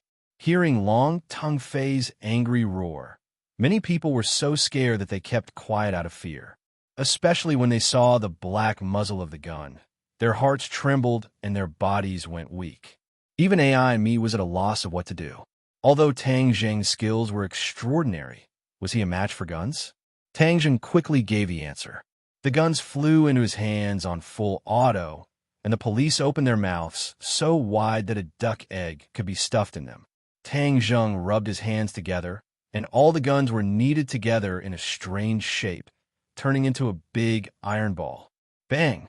The sound of the metal ball landing on the ground was like a clap of thunder exploding in everyone's mind. Was this still the power of a human? All the policemen's faces had turned ashen, and they were scared out of their wits. When Tang Zheng's eyes swept over them, they were scared out of their wits. Some of them even fell on their butts. Long Tongue Fei was also shocked. Although he was from the side branch of the Long family and had the opportunity to cultivate martial arts since he was young, he was lazy by nature. How could he be willing to suffer such hardships? Therefore, he didn't even know any martial arts. However, this did not hinder his knowledge. He was born in the Long family, so he naturally knew the strength of the warriors better than anyone else. When he saw Tang Zheng reveal this move, his expression changed greatly, and he said while trembling with fear, "You are martial artist?" Tang Zheng coldly snorted and could not be bothered with him. He grabbed with his hand and used the heaven-swallowing technique. Long Tongue Fei involuntarily flew towards Tang Zheng and landed in Tang Zheng's palm. Ah! Long Tongue Fei's blood-curdling screams were deafening. "This pig is so annoying. It's disturbing my rest." Tang Zheng scolded impatiently. He tapped on Long Tongue Fei's body, and he couldn't move at all. He could only stare at Tang Zheng in panic. When the others saw this strange scene, even the pre-celestial martial artist didn't have time to make a move before Long Tongue Fei was controlled. Everyone was shocked. Not only were they shocked by Tang Zheng's audacity, they were even more shocked by his strength.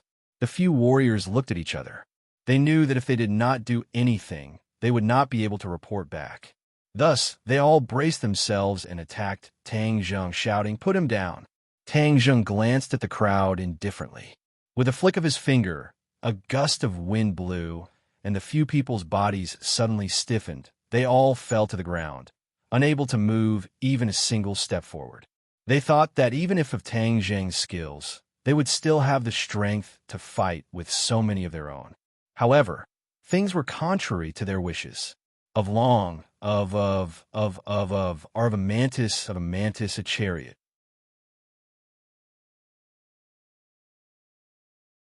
Tang Zheng did not kill them. He only temporarily made them lose their fighting strength. He coldly glanced at them and said, "Go back and tell Long Xianyuan that the Dianan Long family has not taught their people well and allowed their people to run amok. I will clean up the house for him. If there is anything, feel free to find me."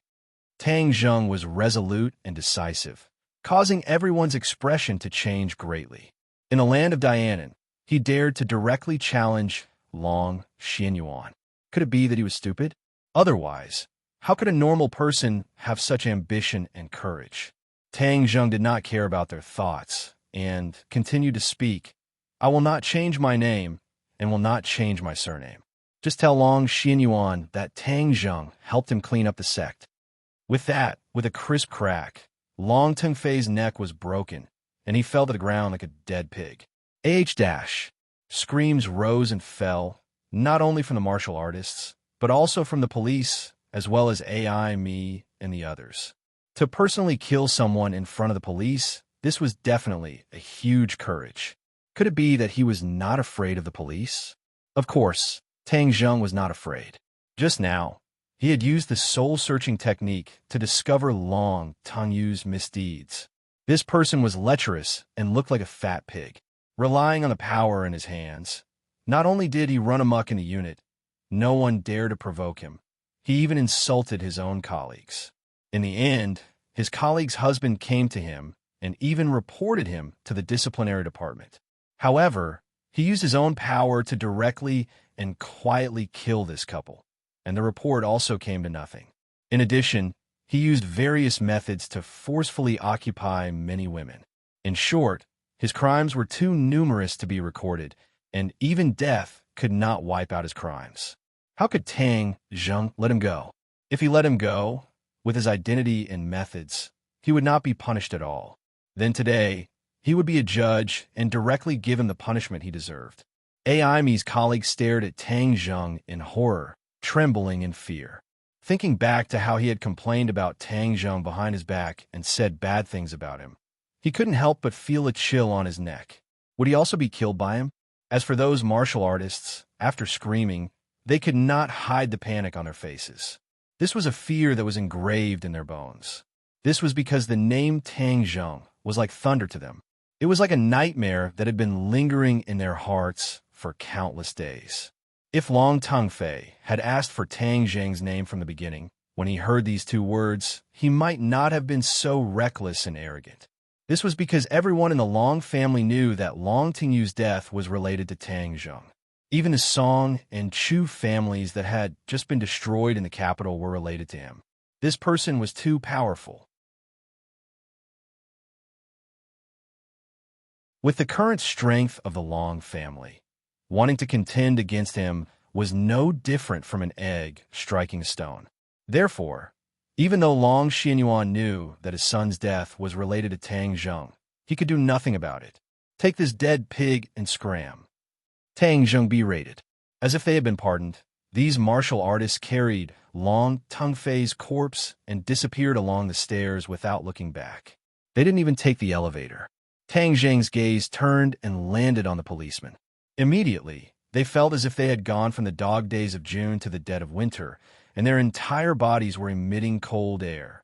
You are the people's police. You should protect the people, not help the tyrant, and protect these nobles. Go, take care of yourself. After Tang Zheng reprimanded them, these people did not dare to refute. They watched Tang Zheng's actions with their own eyes. They had already realized that this youth in front of them was an existence even more powerful than the Long family, and was someone they did not dare to provoke. Thus, he quickly got up and left dejectedly. As for Aime and the others, they looked at Tang Zheng from afar. They did not dare to approach him, nor did they dare to leave. Some of the timid girls were already sitting on the ground in fear. Their expressions were even uglier than crying. Tang Zheng turned his head to look. He knew that this incident had shocked them quite a bit. However, they all often followed Ling Er's team. Sometimes it was necessary to frighten them and let them understand some things. It's okay, you all go back and rest. I'll give you all a holiday for the next few days. You can play in Dianan or go to other places to play. Tang Zheng said lightly.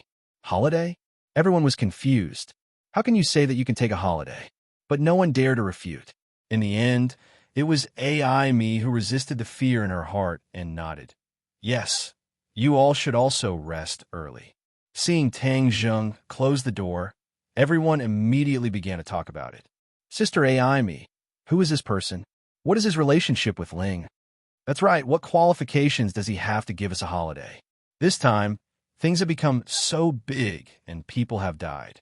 Let's hurry up and report to the company. Otherwise, there will be a big mess. These people who mingled in the entertainment industry could be considered experienced and knowledgeable people, but everything that happened tonight still taught them an important lesson. Aime recovered her spirit and sternly scolded, Don't cause trouble. If he says it's a holiday, then it's a holiday. Why? Because he is the boss. Aime finally couldn't help but reveal Tang Zheng's true identity. Otherwise, these people would definitely ask endlessly. A boss. Everyone was shocked. Although there were occasional rumors that the real boss of the company was not Mu Hongyan, but someone else, they didn't expect him to be so young. This was the real, overbearing president, decisive and decisive.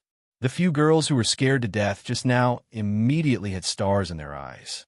However, some people were happy while others were sad.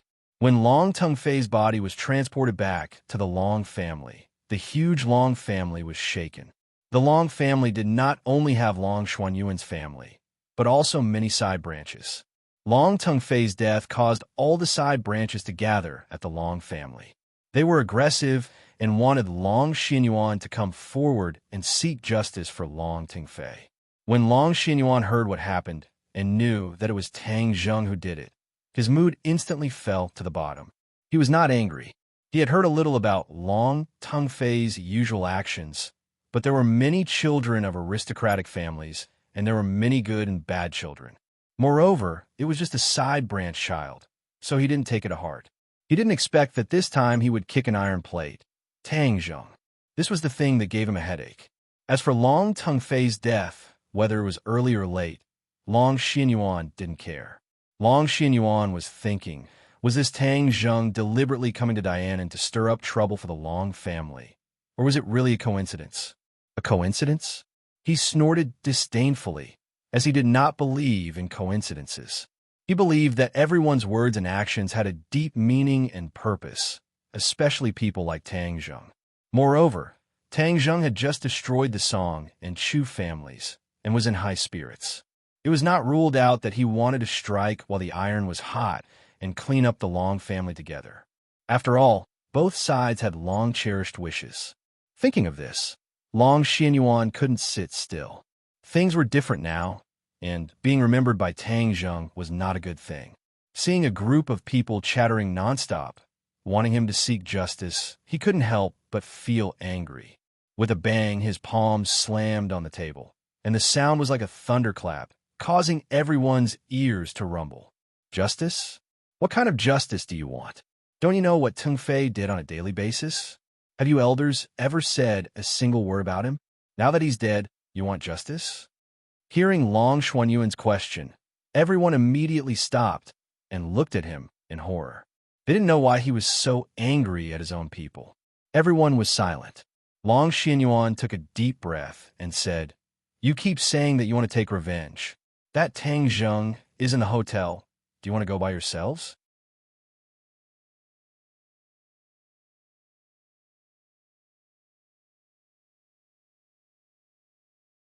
Chapter 839.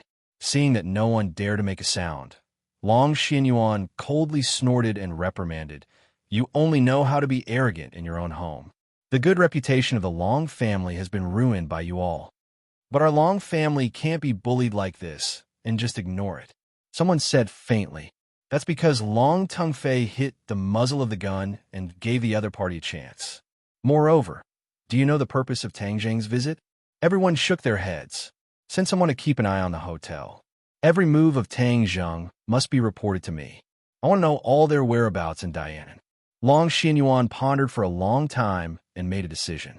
Seeing that Long Xinyuan hesitated for a long time and actually just bide his time and wait for the changes, many people felt dissatisfied and said, "Patriarch, isn't this too easy for him? You think it's too easy for him, right?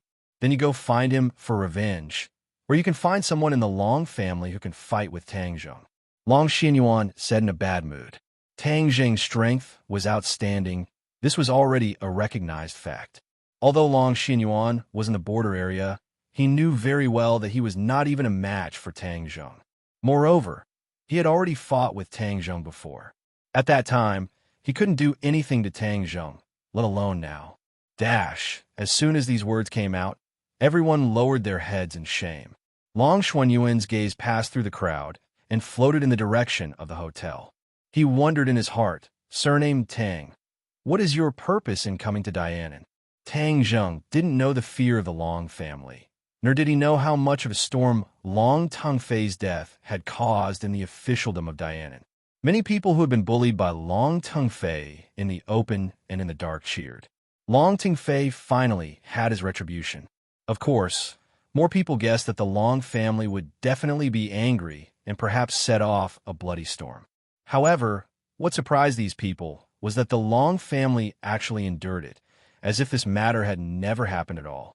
This was definitely not the style of the Long family. Tang Zheng was not in the mood to care about these things. Early the next morning, he left the city with the Empyrean ferry and Nana and went straight to the 100,000 Mountains. Although AI, me, and the others thought that he was taking Linger around without doing anything proper, they didn't dare to refute him. When he stood in front of the 100,000 Mountains again, Tang Zheng had mixed feelings. The 100,000 Mountains were indescribably important to him. If it was not for the 100,000 Mountains, he would not have had that fortuitous encounter, the shaman tribe, Xiao Bai, the heaven-shocking bow, and the sun-shooting arrows. Of course, the 100 Faces Star-Lord would not have left the Buzhou Mountain and wreaked havoc in the world.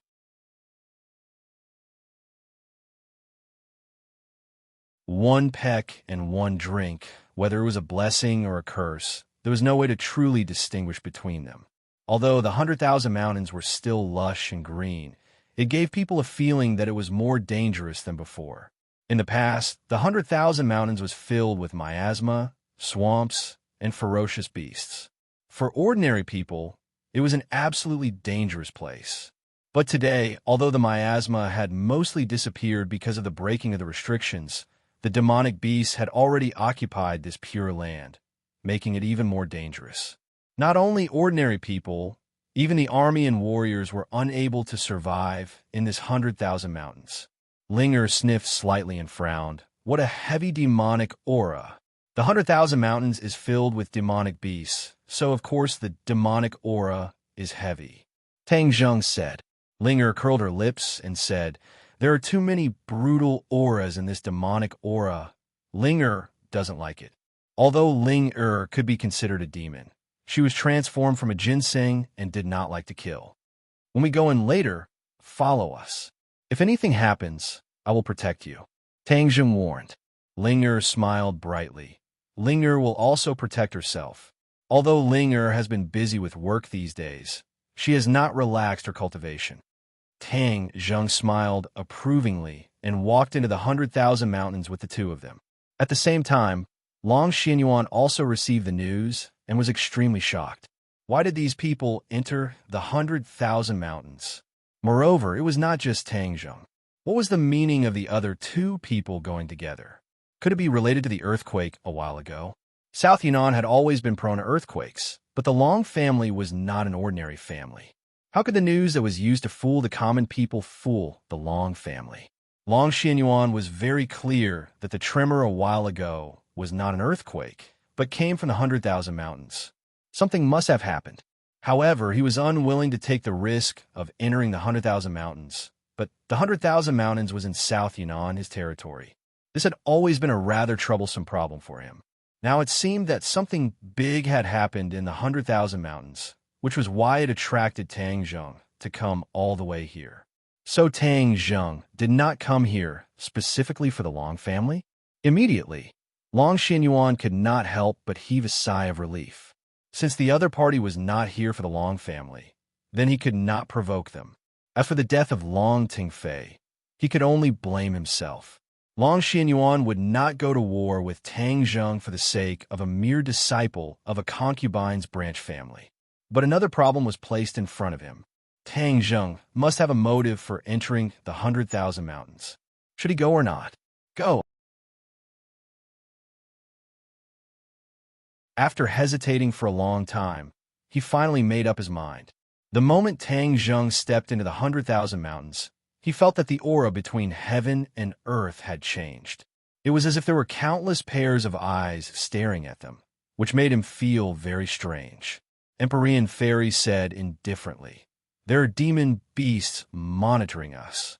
The corner of Tang Zheng's mouth curled up, and he said jokingly, "If they dare to stop us, then they can only blame themselves for being unlucky." Boom! As soon as he finished speaking, a wave of heavy footsteps rang out. A few demon beasts blocked their path, and their eyes bloomed with a fierce light. Tang Zheng coldly glanced at the other party. The strength of these demon beasts was too low. They were simply courting death. He was not going to be polite. Just as he was about to make a move, Xiao Bai, who was on his shoulder, had already made a move first. Whiz! With a flash of white light, it charged into the group of demonic beasts. It didn't even breathe fire. Its little claws slapped the demonic beast bodies, causing them to fall to the ground. They were only left with the breath of air, not the breath of air. Linger happily clapped her hands and said excitedly, "Wow, Xiao Bai is so powerful." Xiao Bai was complacent and directly landed in Linger's arms and arched into her embrace. Tang Zheng speechlessly rolled his eyes. This little pervert actually knew how to take advantage of her, but Ling Er was completely unaware. Ling Er seemed to have a natural closeness with Xiao Bai. Apart from Tang Zheng, Xiao Bai was the closest to her. As for the Empyrean Fairy, Xiao Bai did not dare to act rashly in front of her, and even more so did not dare to jump onto her shoulder or embrace. The Empyrean Fairy looked at Xiao Bai and said, "This little thing is quite powerful." The Empyrean Fairy had also wanted to investigate Xiao Bai's origins, but after a few days of hard work, she gave up because there were no clues. This made Tang Zheng even more astonished. What exactly was Xiao Bai's origins? Even a famous Empyrean Fairy did not know anything about him. The three of them advanced for a while and encountered a few more demonic beasts. Xiao Bai did the same thing and eliminated the other party. After repeating this process, they actually encountered a few more waves of demonic beasts, and they gradually went deeper into the heart of the 100,000 Mountains. Wait a minute. Suddenly, the Empyrean Fairy called out. Tang Zheng looked at her suspiciously and asked, "What's wrong? Didn't you notice another problem?" The Empyrean Fairy asked in a deep voice. Tang Zheng shook his head blankly. The Empyrean Fairy said, "Since you keep saying that the 100,000 Mountains is an absolutely dangerous place where demonic beasts run rampant, what kind of demonic beasts have we encountered along the way? How strong are they?" Tang Zheng immediately understood and suddenly said, "You're saying that the strength of those demonic beasts is too weak and completely different from my judgment. Yes, if just these demonic beasts were enough to judge the 100,000 Mountains as a dangerous place, then that would be too ridiculous. Even if a slightly stronger martial artist were to face those demonic beasts, they would not be too passive and would not suffer too much." The Empyrean Fairy solemnly said. Tang Zheng's heart thumped, and he secretly said, "That's right. Su Yingtian once said that the National Security Bureau and the Dragon Group had sent people into the 100,000 Mountains to investigate, but they did not return. Not long after they entered, they met with misfortune. The people of these two organizations were naturally not ordinary people, and they were completely annihilated as soon as they entered the 100,000 Mountains. This showed that even the demonic beasts in the periphery were very strong. But the demonic beasts they encountered before could not be considered strong, and it was impossible for them to completely annihilate the people of the National Security Bureau or the Dragon Group." What did this mean? It meant that there was a world of difference between the defensive power of the demonic beasts in the past and now. Where did those powerful demonic beasts that were originally guarding the periphery of the 100,000 Mountains go? Could this be related to the earthquake? Tang Zheng shook his head, unable to guess the reason. No matter what happens here, we have to have a goal. We can't wander around the 100,000 Mountains blindly. After all, this is the 100,000 Mountains, and the area is vast. If we don't have a goal, it would simply be a waste of time. The Empyrean Fairy reminded. Tang Zheng muttered to himself for a moment, then said, "Let's go to the prehistoric Heavenly Tomb." The prehistoric Heavenly Tomb was the core area of the 100,000 Mountains. Not only were there countless mysterious tombs, there was also the Buzhou Mountain. This became Tang Zheng's first choice of destination. If anything were to happen in the 100,000 Mountains, the prehistoric Heavenly Tomb would be the most likely place. The Empyrean Fairy didn't know what was inside the 100,000 Mountains, so she could only agree. Although the Empyrean Fairy was also someone from thousands of years ago, the 100,000 Mountains had been sealed for who knows how many years. Even she did not know what was inside, and had never stepped into this place before. Therefore, she could only accept Tang Zheng's suggestion and quickly rush to the prehistoric Heavenly Tomb with him. There were no outsiders here, so their speed was extremely fast. Sometimes they would even walk on air, looking extremely carefree. They only used half a day to arrive in front of the prehistoric Heavenly Tomb. The gigantic black stone tablet stood in front of them, still giving off a strong sense of shock. "This stone tablet is poisonous. Don't touch it," Tang Zheng reminded.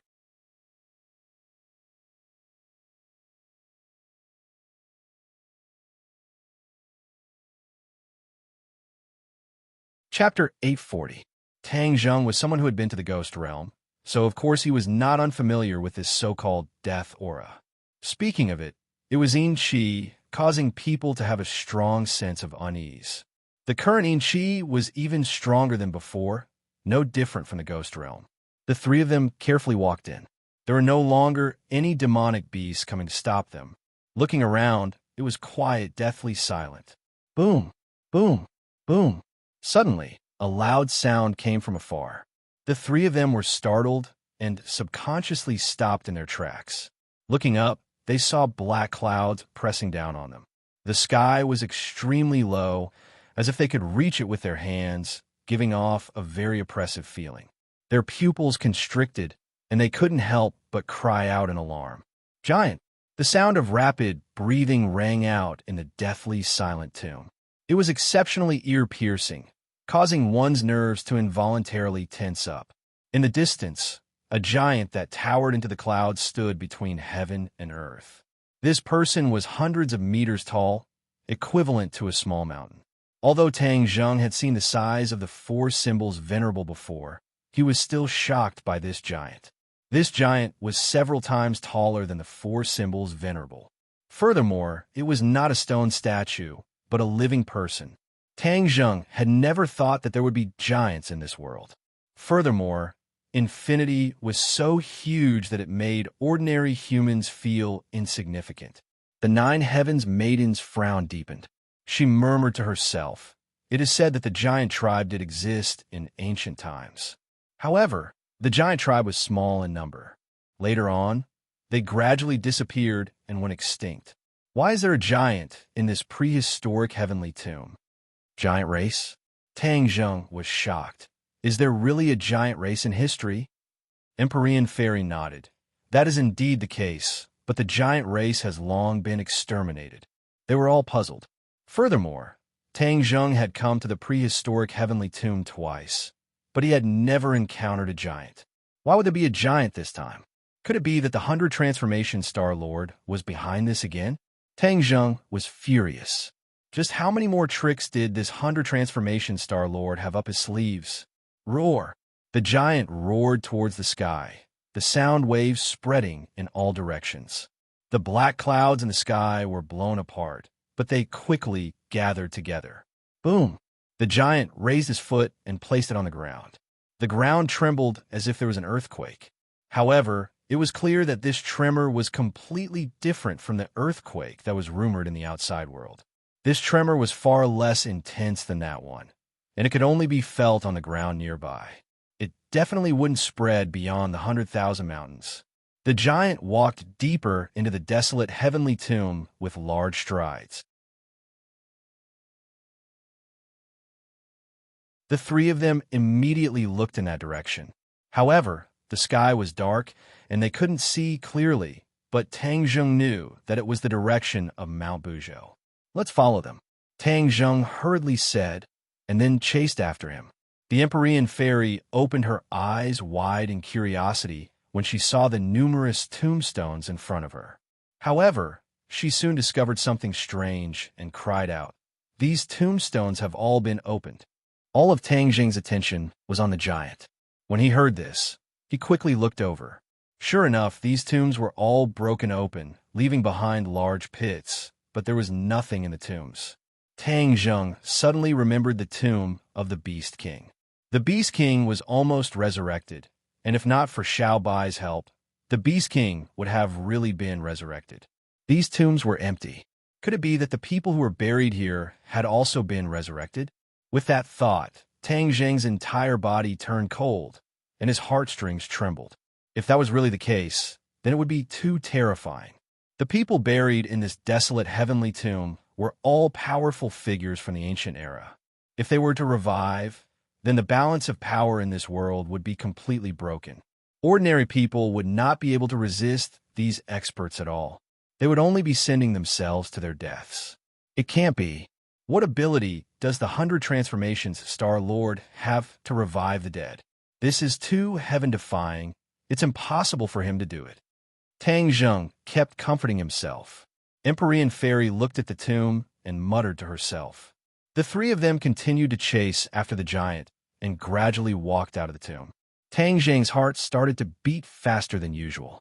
In this desolate heavenly tomb, he had experienced a lot and gained a lot. Among them, the most important thing was Qi Yu's heart. He subconsciously touched his chest. Qi Yu's heart was inside and had already become a part of his body. Speaking of which, Qi Yu's heart had helped him many times.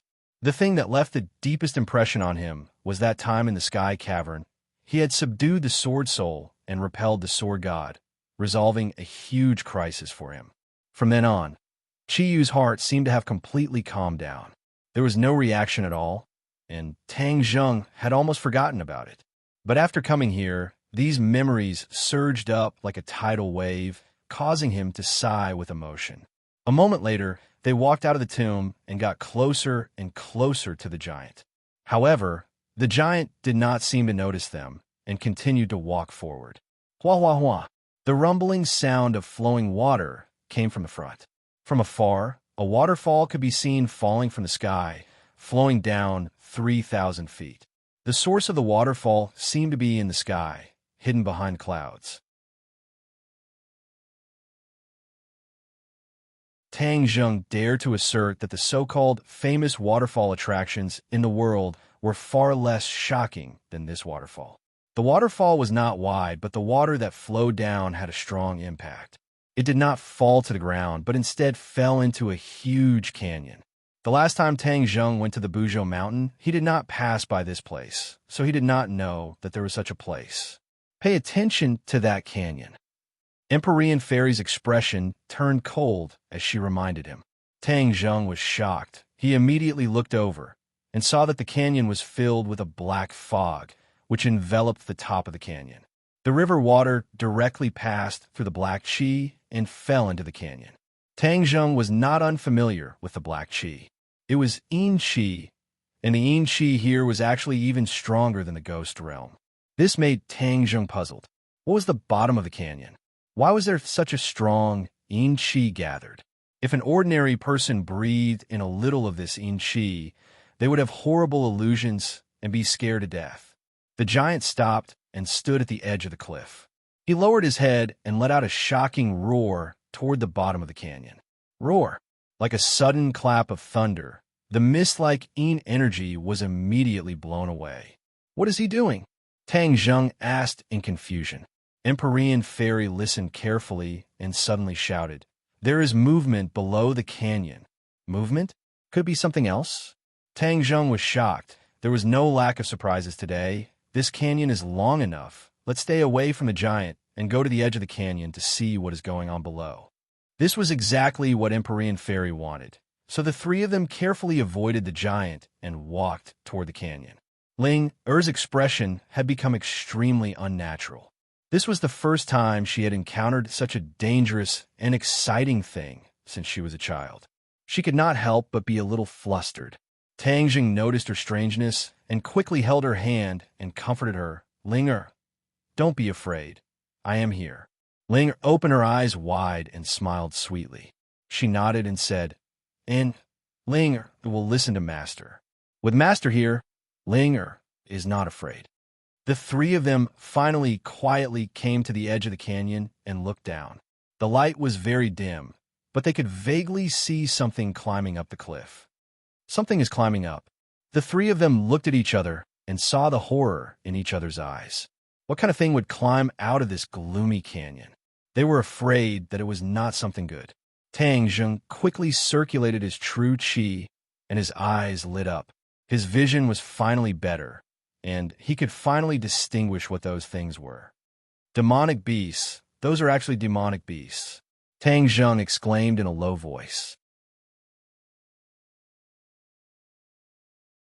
These demonic beasts were obviously more powerful than the ones they had encountered before, and not just by a little bit. Could it be that all the powerful demonic beasts in the 100,000 mountains had run to this canyon? This was probably the case. But why did the demonic beasts go to the canyon? This should be related to the 100 Faces Star-Lord. They had been in the 100,000 mountains for a while, but they had not seen any trace of the 100 Faces Star-Lord. Where is he? In the Buzhou Mountains? Or in this canyon? They are indeed demonic beasts. But look, some demonic beasts have fallen from the cliff again. Could it be that there is something stopping them from climbing up? Are you saying that there is something in this canyon that is fighting against the demonic beasts? Tang Zheng was shocked. In this bottomless canyon, there was not a trace of sunlight for many years. What kind of living creature could there be? What kind of living creature could endure this hellish torment? Let's get closer, the Empyrean fairy suggested. Tang Zheng pondered for a moment and agreed. Although it was risky this time, they had to get to the bottom of this. Otherwise, there would be endless trouble. The three of them quietly moved in the direction of the giant, which was closer to the location of the demonic beasts. They stopped again and found a new situation. The demonic beasts were actually tied with iron chains. The iron chains extended along the cliff into the canyon and disappeared into the darkness. The iron chains were straight. Obviously, there was a strong force on the other end. The demonic beasts crawled up with great difficulty, as if they were resisting the force on the other end of the iron chains. What is it? They could already be sure that there was something on the other end of the iron chains, but they were not sure what it was. Whoosh, whoosh, whoosh, whoosh. Demonic beasts constantly flew from the cliff and were pulled down into the canyon abyss. However, the other demonic beasts continued to persevere and climb up bit by bit. The giant stared at all this with a pair of huge eyes. Suddenly, he found that more and more demonic beasts were falling down. He roared angrily and grabbed the waterfall with his big hand. It was as if he had grabbed the waterfall in the air. A huge water chain was waved in his hand and pulled towards the depths of the canyon. Boom! With a loud sound, Enchi soared into the sky from the canyon. The water chain immediately shattered and turned into droplets of water. You're tuning into the Romance Rendezvous YouTube channel. We're so grateful for your support, and don't forget to subscribe to join us on this incredible journey through captivating stories. Your generosity through donations truly makes a world of difference, as it's the primary source of revenue that allows me to expand and enhance this channel for you. Thank you from the bottom of my heart for being a part of this adventure.